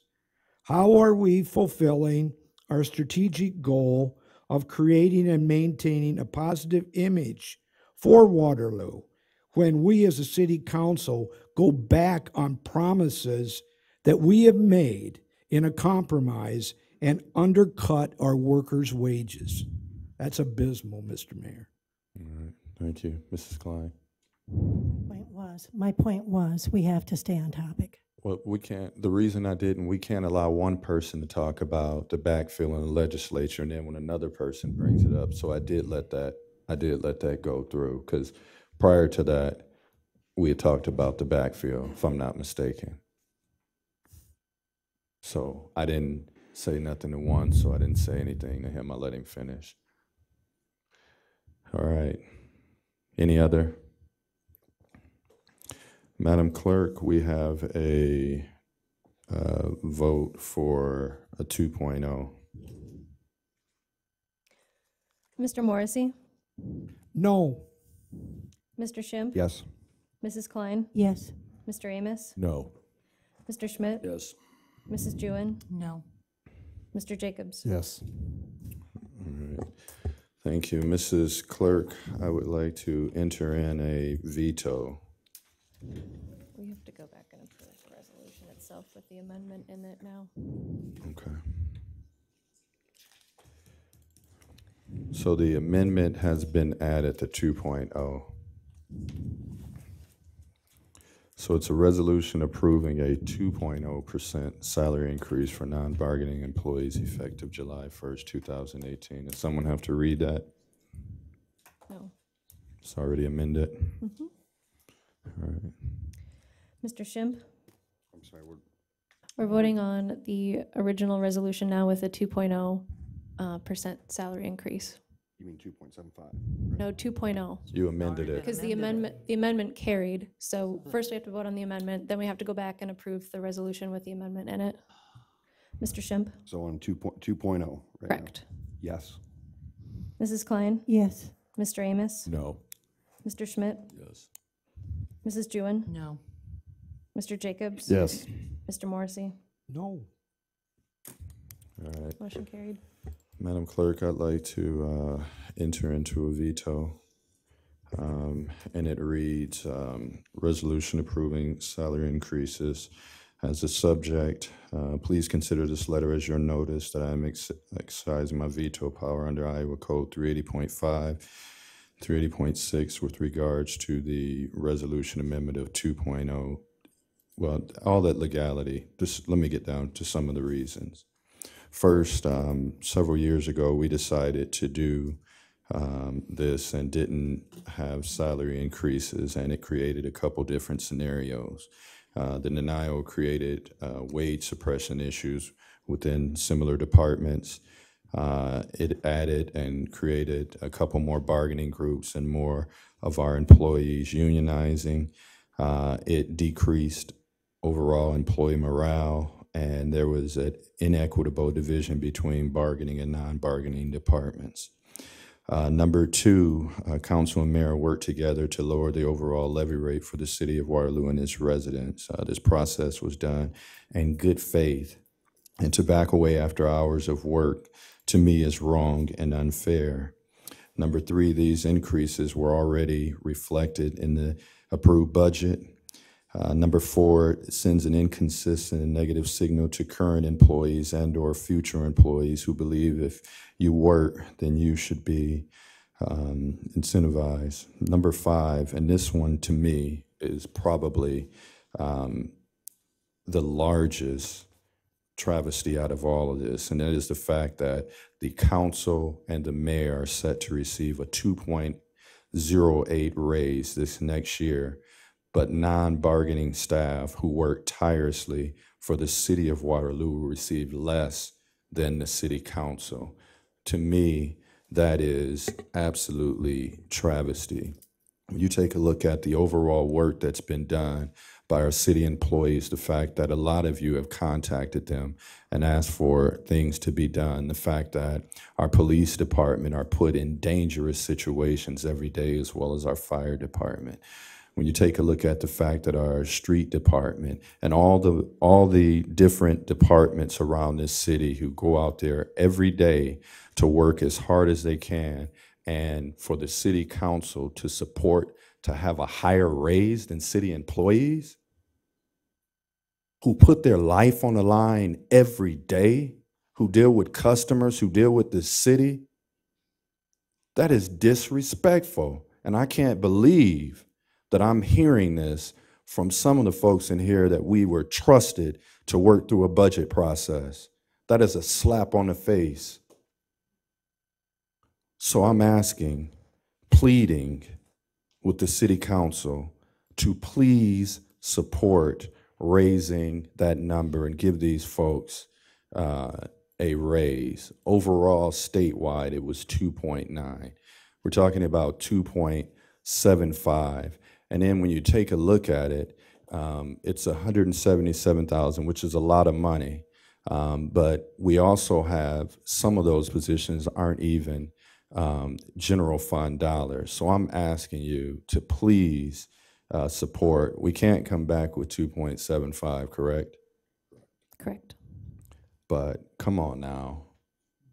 These folks work hard, and we know they do. And so somebody please reconsider and come up with something. Mr. Mayor, I would move to amend. Mr. Morrissey called out first, and then apologize. next to you.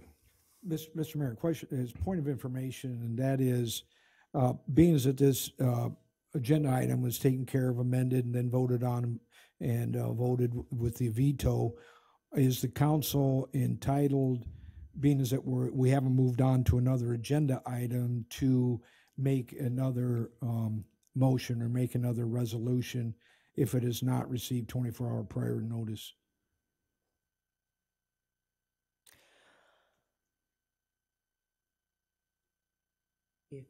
So, okay, so you're not talking about overriding the veto, you're just talking about if another motion could be made tonight about the same item? Well, I know when we had our budget hearing, I guess I'm going back to there, Mr. Mayor, that if one budget didn't pass, then we looked at another budget and we were here. We could have been here until hell froze over, but we weren't. But does that same concept apply to this, is what I'm asking, Mr. Mayor? I would say that the council could make that motion since it is already on the agenda, that we'd be here discussing the salary pay increase.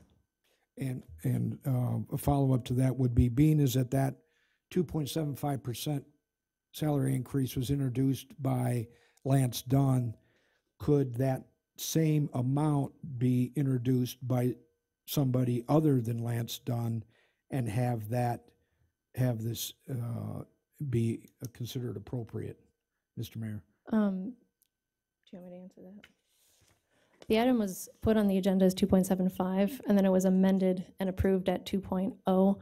So I believe 2.75 could still be placed on there, or a different amount. And that would be because it hasn't actually been voted on yet, correct?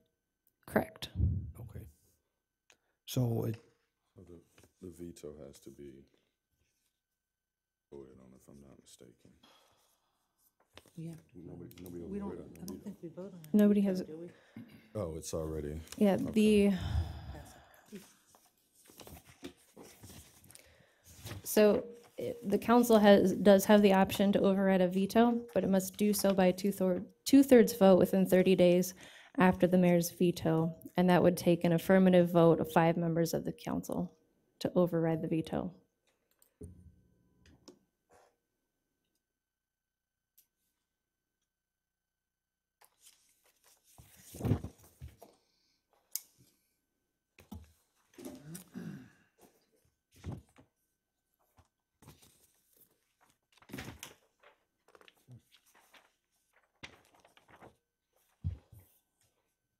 So are we ready to go on to item number 7?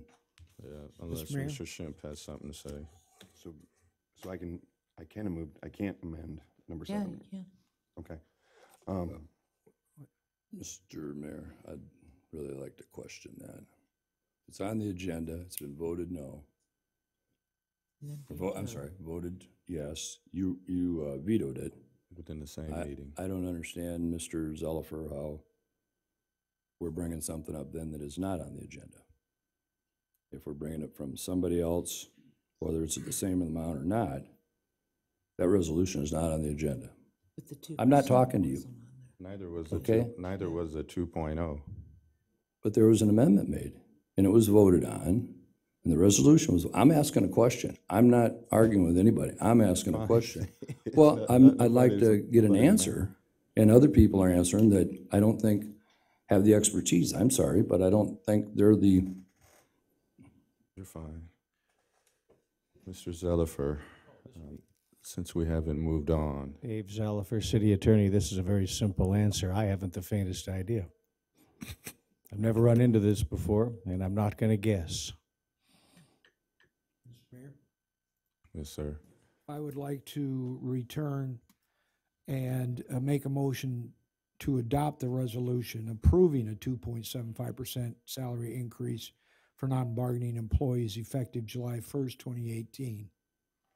Second. Is that correct? you do the same amount that failed? We could recess. Yeah, can we take a recess? I moved to make a recess until we get a better opinion. Where's that coming from? I'm serious.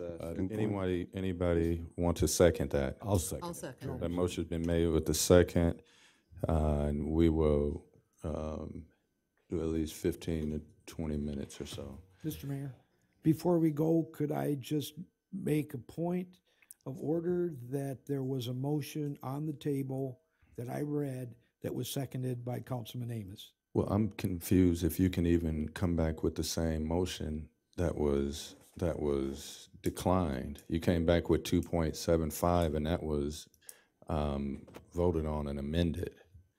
But 2.75, Mr. Mayor, was not defeated. So I'm just going Mr. Morrissey, part of the reason for the recess would be to look at Okay, that. Okay, that's fine. That But motion I'll- for a recess has been made. And second, all in favor, well, Madam Clerk? Mr. Schimpf, Yes. Mrs. Klein? Yes. Mr. Amos? Yes. Mr. Schmidt? I'm sorry, what are we To talking? recess. To recess to get an answer. Yes. Mrs. Jewin? Yes. Mr. Jacobs? Yes. Mr. Morrissey? Yes. All right. If we made the motion 2.75, that never got voted on because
We walked over to Brian's and had a light meal. It was delicious. No, would you bring us back?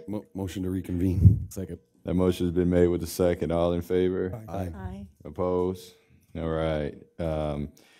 So when we had our budget process a little while ago, we had a veto for a budget amendment.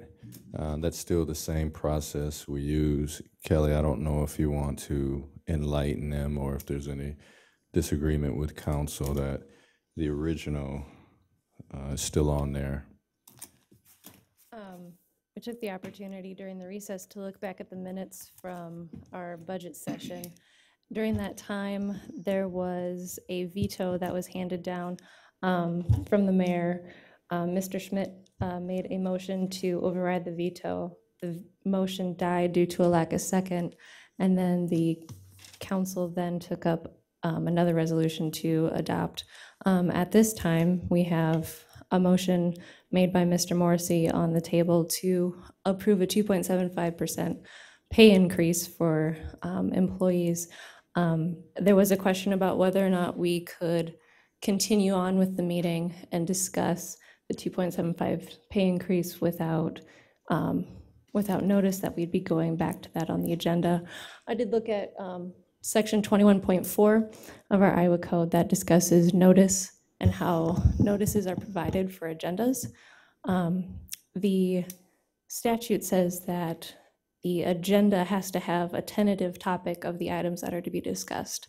Since we're already on the topic of pay increases for employees, that subject has not changed. We are okay to continue discussing this topic, even though a veto is handed out and the original motion had been amended. Thank you. So we have a motion on the floor for the original motion of 2.75. And I believe I seconded that, Mayor. Yep, we got it. And a clerk without a mouse. Was it working? No, but I have a finger. and a pad on my computer, so I think I'll be okay. All right, so Madam Clerk, 2.75. Mrs. Klein? No. Mr. Amos? Yes. Mr. Schmidt? No. Mrs. Jewin? Yes. Mr. Jacobs? No. Mr. Morrissey? Yes. Mr. Schimpf? No. All right, 2.75 fails. I make a motion to approve a 2.5% salary increase to non-bargaining employees effective July 1, 2018. Second. The motion's been made with the second. Mr. Mayor, just to speak real briefly, I'm totally in support of the defeated measure, but I know that we got to get something done here, and I see that this is coming down. This is a compromise between those who believe that 2.75% is the commitment that was made, but we're asking, and I am asking the other council members to unanimously support this 2.5% as a compromise. Mr. Mayor? Yes, I mean, sir. since we just voted, 2.75 was voted down, don't we have to move on to the next item now at this point? I mean, there was no veto, there's no... No. It's the same topic. Because the original motion should have been amended, but nobody made an amendment. Yeah, 2.75 was voted down, and now the motion on the table is to approve 2.5. So we have to take a vote on that. Mr. Mayor, I'd just like to state for the record, I think we're probably not following correct procedure. I would suggest that we table this for 1 week until we could determine exactly what are the rules. Second.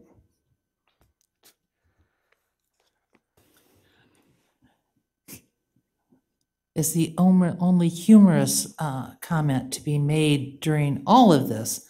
I would oppose that because the mayor is going to be gone next week and you would just beat up on me. And I don't want that. You The would. discretion to bring something back during the same meeting.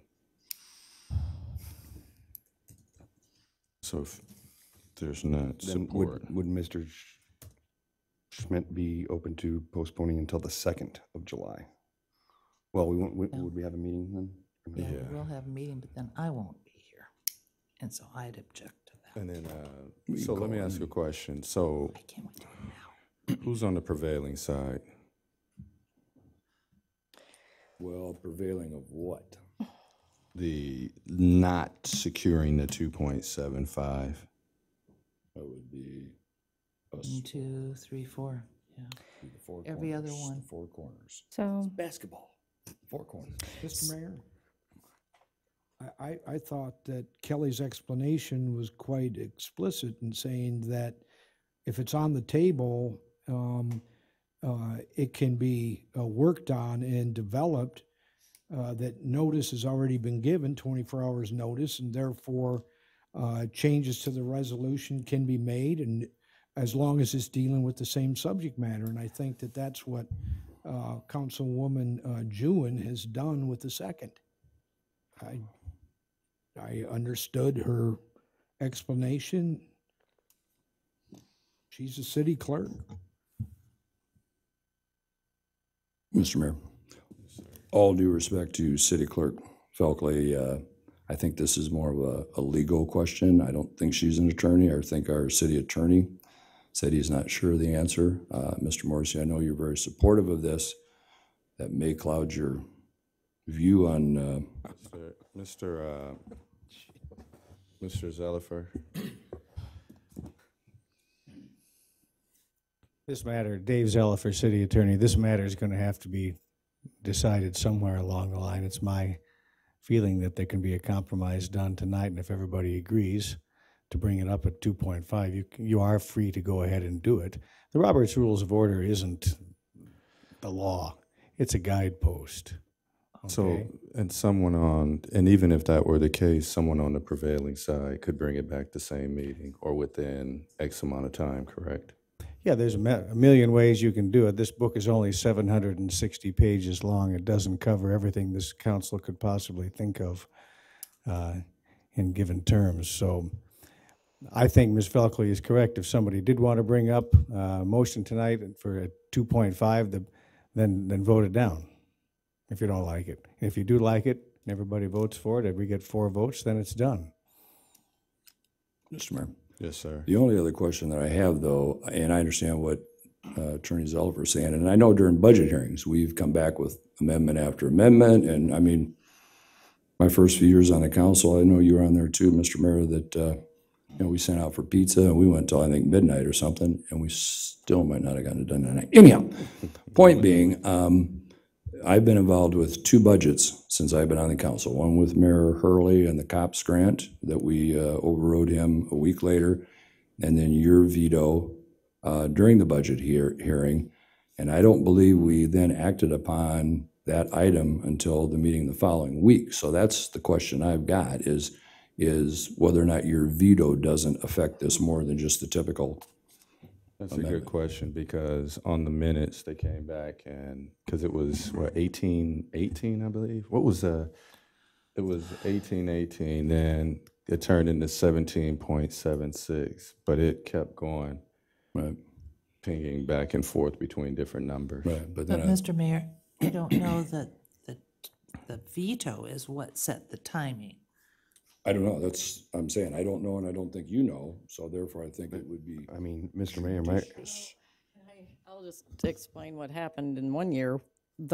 I don't recall a budget being vetoed during the meeting. I can remember times when they were vetoed, but the vetoes weren't filed by the mayor during the meeting. So that's why they happened at another meeting. I'm not saying what the law is, but you brought up how we did it before, and I'm just telling you the circumstances were different when it was done before. So I was talking about 3 months ago. when Mayor Hart vetoed our budget, right? So, okay, so let me say, so I guess I'm hearing that there was a compromise or could possibly be a compromise. You have a prevailing side that did not support the 2.75. Is there anyone on the prevailing side that would bring the item back and then amend the item? I'd like to offer. Basically, Mrs. Juwan's motion then, I mean, because she wasn't on the prevailing side, so she couldn't bring that back. So really Well, she can't bring the 2.75 back, but I'm saying if there is some way that you can work together to come up with something. Yes, sir. The prevailing side phrase only applies to a motion to reconsider. It doesn't apply to dealing with the same issue such as we did in the budget or any other issue as Ms. Falkley has described. And so therefore, being on the prevailing side of this has no relevance when it comes down to the motion that that Councilwoman Jewin has made, which was different, but is trying to get this matter settled through a compromise number. I think my motion stands.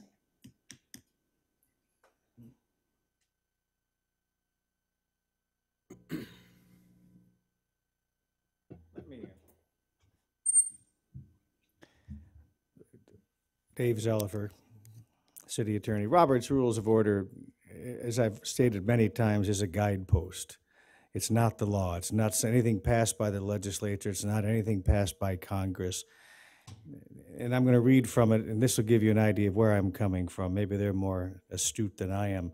Common sense should guide the presiding officer in interpreting the rules, both to give freedom for improvement of the main motion finally to be voted on, which is what we're doing if we go to 2.5, and at the same time to protect the assembly from motions for amendment that present questions that have already been decided. So in other words, you all have the freedom to do the amendment because in common sense, that's why we're here tonight. You are the body that's here to delegate, to legislate the raise that we're discussing. You have the freedom to do that, so long as you're not bringing the same number up over and over and over again or doing anything to delay. This is a common sense situation, the words that we took out of Robert's Rules. So there's absolutely nothing preventing you all from making another motion at 2.5 or 2.3 or whatever you want to do that could eventually get this done. Your reason for being here is to get this done. And Robert's Rules of Order gives you that ability by the language that I just read. I'd also like to add to that. So now we have had questions about the reconsideration of a question. The reconsideration of a question has to be made as that motion. And Title I, Chapter 4, Subsection 3, Subsection F talks about the rules for reconsideration of a question, and that outlines the rules for how you make the motion to reconsider. Mrs. Jewin's motion was not to reconsider. It was to approve a raise of 2.5%. So she has not made a motion to reconsider. She has made a separate motion on the same topic that we've been discussing tonight, which we have notice about.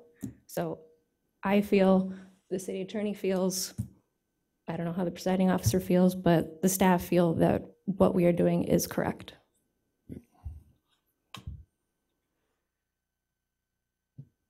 So her motion is 2.5. Her motion, so she can make a 2.5. Yes. We do have on the table, though, a motion and a second to table for 1 week. So we do need to take that into consideration as well, unless that gets retracted. All right, so there's a motion in the table, Madam Clerk, to table for 1 week. Mr. Mayor, is there going to be any discussion on that or Yeah, no? on the table.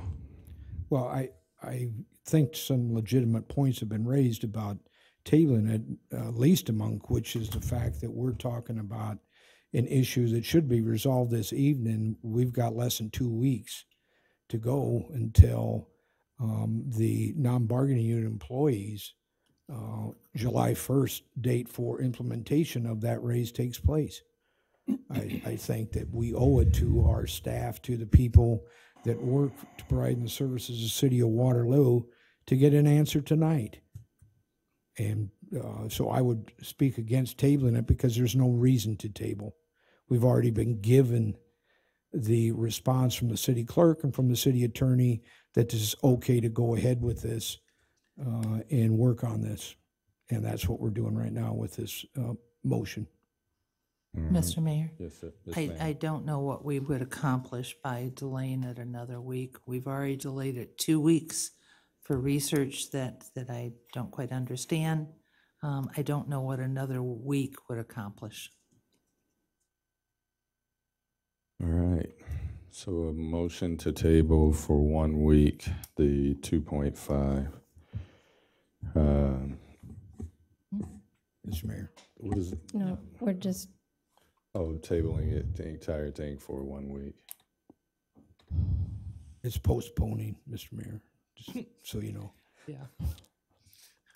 We got into that. thank you, Mr. Morrissey. Okay. Yeah. Okay. Madam Mrs. Clerk. Klein, No. Mr. Amos, No. Mr. Schmidt, Yes. Mrs. Jewin, No. Mr. Jacobs, No. Mr. Morrissey, No. Mr. Schimpf. Yes. All right. 2.5 is on the table. Is the audience allowed to address this or not? I asked a couple, nobody stood up. But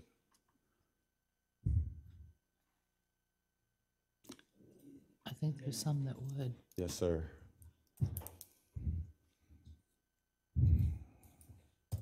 I'm Bob Farr from 1369 Martin Road. I run a couple businesses here in town, and quite honestly, getting hung up on the cost of living increase and the CPI makes no sense. Our company works on the CPI. My pricing is done on the CPI. Our employees are paid on the CPI and not cost of living increase, because that varies from all over the country. CPI is based on this community, and 2.5 is below CPI, but is a general wage increase that's going on in the community. Thank you. Thank you.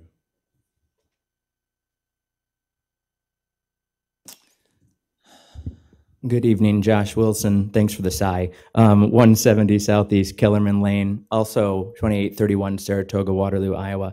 My issue tonight would be with transparency. I arrived at this meeting late, and this council you recessed for over 45 minutes. And my understanding, and I think most of the public's understanding, was you were trying to determine whether or not you could move on tonight. But it seems like there might have been other discussions happening while you weren't in the chamber. I'm not accusing any quorums of happening, but it seems interesting that now you're coming forward with compromises. So I would say, in the interest of transparency, vacating the chambers without the press, without the public for 45 minutes, it didn't look good. So I would encourage you to table simply on that matter and give your constituents time to weigh in on this matter. So I also question, the mayor vetoed something and it was never attempted to override his veto. So does that need to happen before you move forward with something? I simply think that the questions, we don't know, but I simply think you should postpone. I don't care what raise is given, but I think you should postpone until you can get a definite answer on that, and if nothing else, because I don't think the press even knows what went on for 45 minutes, and now we're hearing all these other numbers being thrown out, one after another, almost like it was pre-planned. Thank you. One number. yeah, the motion to overturn a veto, they don't have to vote on that if they don't want to. But we have 2.5. Anything germane to that, or Mr. Morrissey to the 2.5? No, just to the comment, and I'll just We'll just forget it. Yeah, folks are entitled to their opinions, and we respect it. So, 2.5, Madam Clerk. Mr. Amos? Yes. Mr. Schmidt? No. Mrs. Jewin? Yes. Mr. Jacobs? No. Mr. Morrissey? Yes. Mr. Schimpf? No. Mrs. Klein? No. All right. So, Mr. Mayor, yes, sir. I would like to make a motion to give an immediate, or July 1st, pay raise to our non-bargaining city staff of 1% with a 3% additional raise January 1st based on their presentation of a 2% reduction in their individual department budget. So 2% above what most departments had already done. Correct. With the caveat that they have to bring back that 2% reduction in their budget. All right. Mr. Mayor? Oh, Unless you want to second it. Second. All right, that motion has been made with a second. Now, exactly, you want, so a place like police that we are all so adamant about, you want them to come back with the 2%. Reduction. So a 2%, so a 1% 1% raise. raise. Everybody gets a 1% raise. And then for those that can bring back a viable, verifiable, whatever term you want to use, 2% reduction in their department's budget that the council can agree is real and will not adversely affect the taxpayers, then that department would get a 3%, additional 3% raise, which would be a total of 4%. But the 2% reduction in their budget, I believe, based on the numbers I looked at, would more than offset that, plus would result in additional revenue, in my humble opinion. Mr. Mayor? Yes, ma'am. I would just question, a little confused. So they're supposed to show a 2% reduction. What if they show a 2% increase in revenue, in outside revenue, if they get grants, whatever? And is the raise of 3% just for the non-bargaining members in the department? So they need to count on the whole department to get them the reduction, but only a small percentage of it gets that raise. Point And of how would order. you verify this? I'll verify what? The reduction in. Well, that's what I said. They'd have to come back before the council, and we'd have to vote on it. No, no, how would you verify that? Looking at the numbers, I bring my calculator. Should have brought it tonight. Point of order, Mr. Okay, Mayor. is it in relation to what he just said? Yes. Yes, sir. I believe that the resolution that was introduced and given 24-hour proper notice only deals with a percent increase. It does not deal with conditions being placed on any kind of increase, such as Councilman Schmidt is opting for here. Therefore, I would ask you to rule his resolution out of order, as it has not been given 24-hour proper notice, his conditional part to that salary increase. And right now, 5 council members voted for, how much for increases during the budget? How much was it? 2.75, 177. I know what the percent increase is. 177. Michelle Wiedner, Chief Financial Officer. So the non-bargaining raises that were budgeted for was about $177,000 citywide, $127,000 general fund only. I'm just going to throw out an example. The 2.5% that just failed, the savings would have been maybe $23,500 in the general fund and $32,500 citywide to reduce that from 2.75 to 2.5. So, and I can give you other examples if you want. I'm just using the last vote that you took.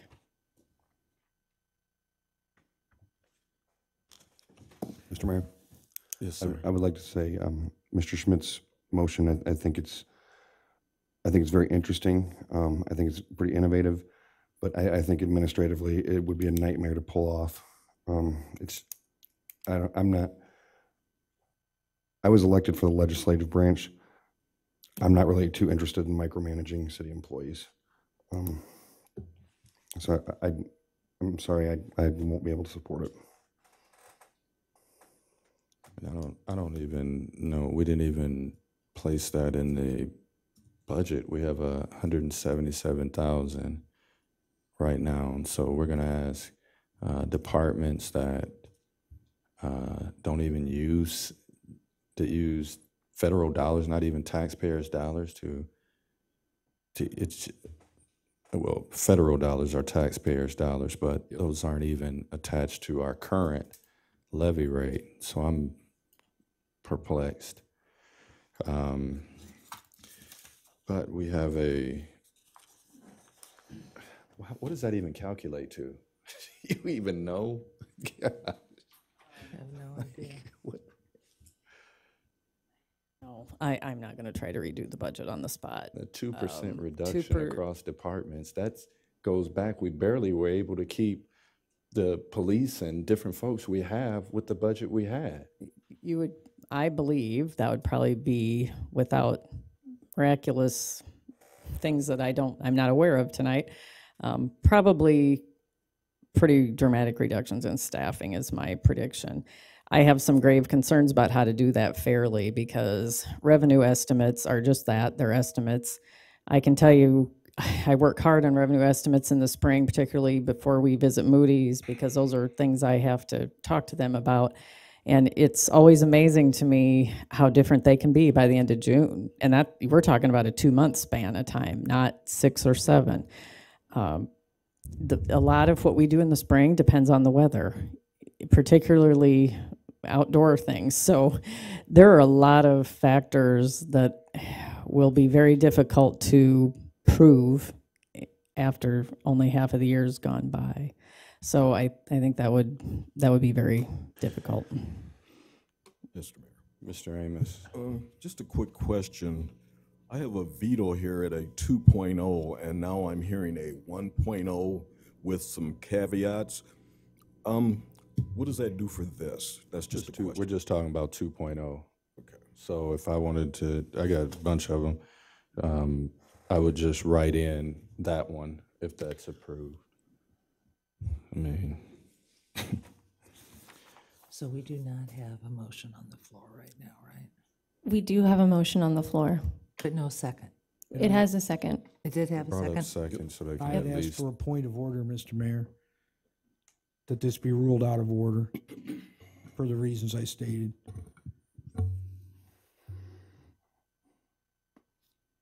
Go ahead, vote on it. Mr. Schmidt? Yes. Mrs. Jewin? No. Mr. Jacobs? No. Mr. Morrissey? No. Mr. Schimpf? No. Mrs. Klein? Yes. Mr. Amos? No. Mr. Mayor, Yes, sir. I'd like to make an amendment, Well, it's just a motion now. Just a motion. a motion. And I would, Hold on, just 1 second. I apologize.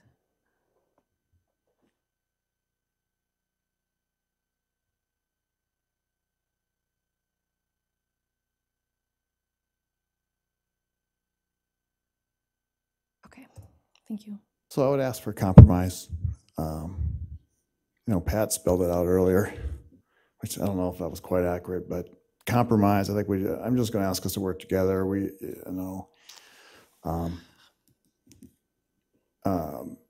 So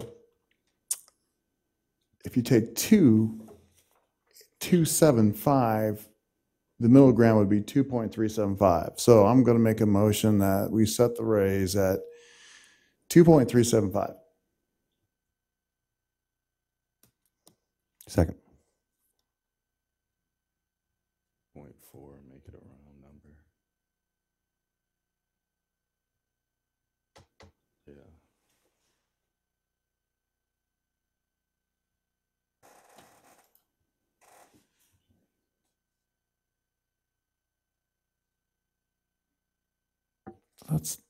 2.4 is not a compromise. Go ahead. As 2.375 would be far above the Social Security Administration's cost of living adjustment. So I would ask for your support.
This is rough, but I think that's about 152,000 cost citywide and about 109,000 to the general fund. So we've been fighting this long for $25,000.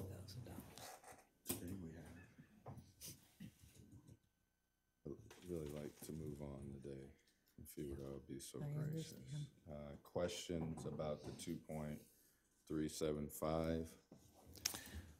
Mr. Mayor, I would just share my amazement that we fought this long for, what was it, $25,000? Mr. Mayor, $25,000 to my family is an absolutely windfall.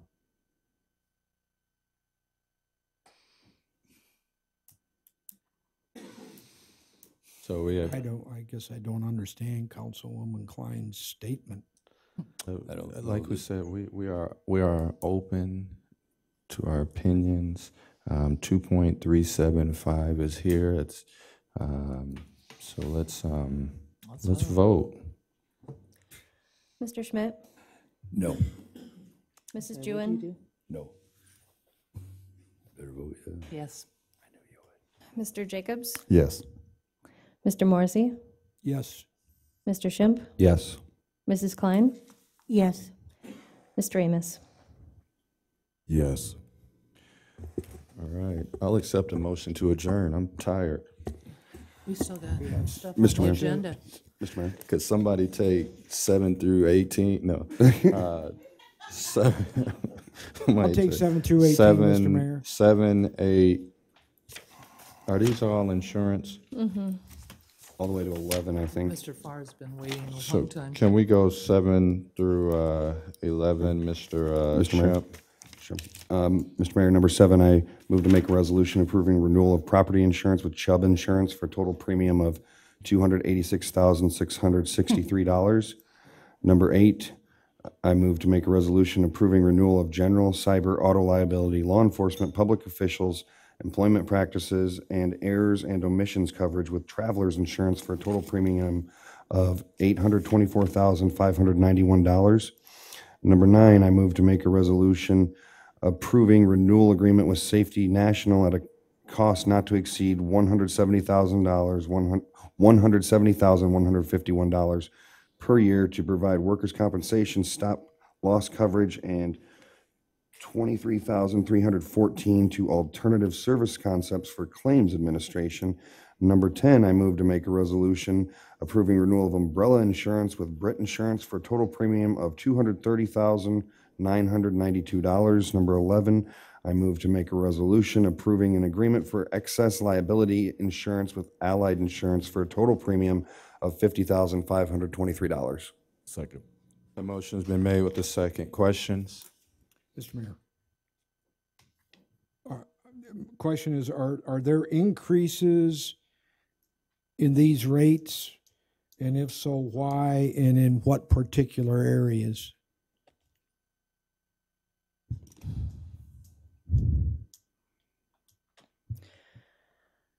So overall, our liability insurance came in at a 5% reduction. We're using that 5% reduction to purchase some additional lines of insurance. Those would be for increases in our employment practices liability. And you'll see the premium amounts listed there, along with purchasing some excess insurance for some excess liability insurance in addition to our umbrella coverage. Our broker assisted us with looking at what other cities have as far as coverage limits for umbrella coverage and excess, and Waterloo was on the low side, so we felt it would be beneficial of us to get more in line with cities of similar size as far as coverage goes. Okay. And I'm just wondering, with the liability insurance, has there been any questions asked or any kind of comments made from anyone, including insurance companies, relative to our change in allowing fireworks to be sold throughout the city? I received no questions as part of the renewal process from the insurance companies regarding fireworks and what the council has or has not done with fireworks. Okay, thanks. Madam Clerk. Mrs. Jewin? Yes. Mr. Jacobs? Yes. Mr. Morrissey? Yes. Mr. Schimpf? Yes. Mrs. Klein? Yes. Mr. Amos? Yes. Mr. Schmidt? Yes. All right. Could someone take 12, 13, and 14? Mr. Mayor. Mr. Morrissey. I'd like to make a motion to adopt a resolution approving award of bid for the mowing of city-owned lots generally acquired through Iowa Code 657A to B&B Lawn Care Incorporated of Waterloo, Iowa at $19.75 per lot. Option A, lots under 1 acre, and $57 per acre for option B, lots 1 acre or more, including the contract, bond, and certificate of insurance, and authorize the mayor and city clerk to execute said documents and rescinding resolution number 2018-400. 13 is a resolution approving a professional services agreement with Wayne Clausen Engineering and Surveying Incorporated for land surveying services within the Midport Industrial Park in an amount not to exceed $3,700, and authorize the mayor to execute said document. And number 14, a resolution approving and accepting a certain donated temporary construction easement agreement with BCS Properties for the Brock Sanitary Sewer Main Extension, contract number 954, located near 2680 Sergeant Road or O'Neill Steel. Second. The motion's been made with the second. Any questions?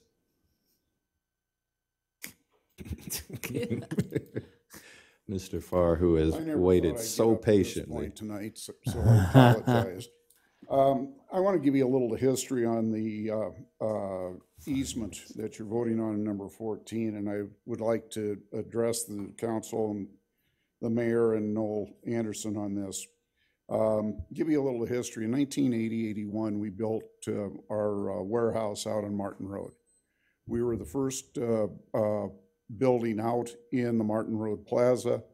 At that time, there was no city road, which at a later date was paved. The sanitary sewer, we had to pay to go under Highway 63 and come into the property to service our building and what is now O'Neill Steel and the property north of it and any extension. That was at our expense. We also had to run water down Martin Road to our building because there was no services there. In June of 2013, Noel Anderson contacted us about the possibility of acquiring our sewer for future development of the property across the street. On June 3rd of 2013, our attorney sent a letter to Tim Andrea with a proposal and an offer. And then on September 27th, mind you, of 2017, 4 years later, we received a letter that Mr. Andrea sent us offering to purchase the existing sewer and take over the responsibility of the sewer to help future expansion. Didn't really hear anything for a while. Then on September 27th or 21st, we received an offer to purchase the easement and take over our sewer. Our attorney reached out with some minor changes regarding notice, indemnification, and restoration. At that time, we also expressed our concern over the lack of stormwater runoff in the Sunnyside Channel and how it is being a current future risk for further development in the area. And we asked the city at that time to address our concern. Mr. Schmidt has been out at our premises when the water was running over Highway 63 because of the stormwater heavy rains in the area. Since then, we've had more construction in the area and nothing has been addressed to about the stormwater. And then we received on November 12th a letter from Mr. Andreessen about the cost and timeline for potential improvements to the Sunnyside Channel, and lists approximately $1.2 million in cost to improve the stormwater runoff. Our attorney reached out to Mr. Andrea on April 27th to inquire about where we were going with this project, as Cardinal Construction was getting close to building. They were building across the street from us on Martin Road. And we were informed that he promised he would talk to Noel and get back to our attorney. On May 2nd, my attorney received an email from Mr. Andrea stating, "I just wanted to update you that Noel, Eric, and I will be meeting about this proposed sanitary sewer extension in the area near Far Beverage on May 7th. And in the afternoon, I just wanted to keep you informed and we'll let you know." About 2 weeks later, our attorney receives a phone call saying they're getting another easement and the city will be putting in their own extension. My question is, what happened between September 21st, 2017, and now, when we had an offer on purchasing our sanitary sewer, taking it over so they could extend the property to, or proper sewage to the Cardinal Construction site? Yes. Thank you, Mr. Farr. Noel Anderson, Community Planning Development Director. And that's a very good history that Mr. Farr gave there. That was actually why the TIF was created in that area, was to actually pave Martin Road. That's why it's called the Martin Road TIF. So, and obviously we've seen a lot of construction. Basically where the changes came is we have hired Clausen Engineering to plat the land back behind to the west of Farr and O'Neill. And they have determined that for the Cardinal Construction project, which is the pending project, they have a better alignment of sewer that'll actually go up north of O'Neill to serve the Cardinal site. It's a little bit deeper. It works a little bit better. They're also the ones doing the Cardinal Construction site plan development. We may actually still need, depending upon how the plat finally lays out, we actually may still need the easement from Mr. Farr to serve the southern part, which would be just north of Denzo. If you've been on Martin Road, there's kind of Denzo, some field space or some sites, a house, and then some more sites. Cardinal's going on that far north site. And to properly serve the area because of how it drops in topography, we may need that easement in the future. But for the Cardinal project, we actually need the one to the north.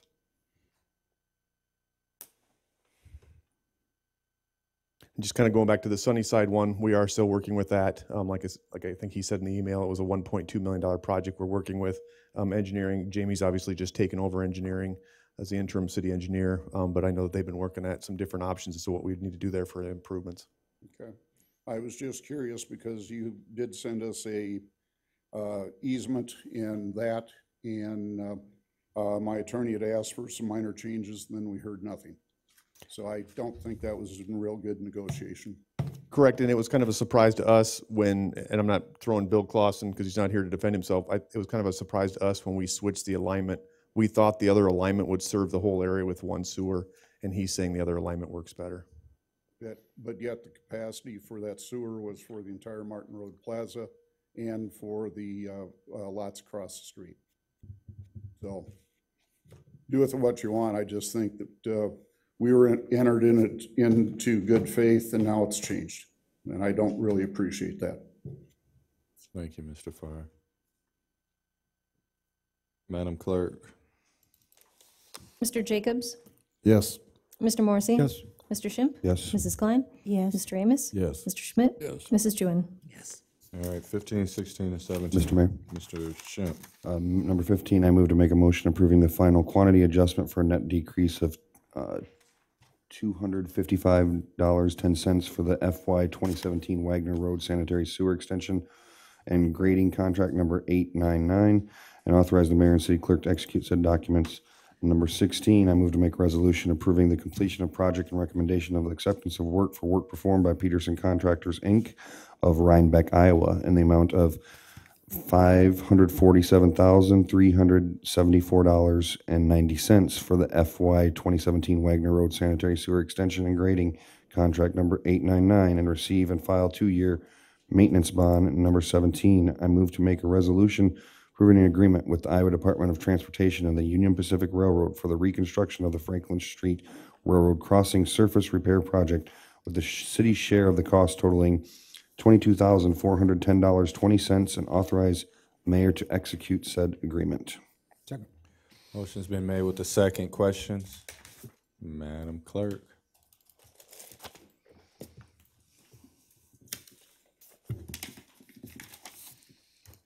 Mr. Morrissey? Yes.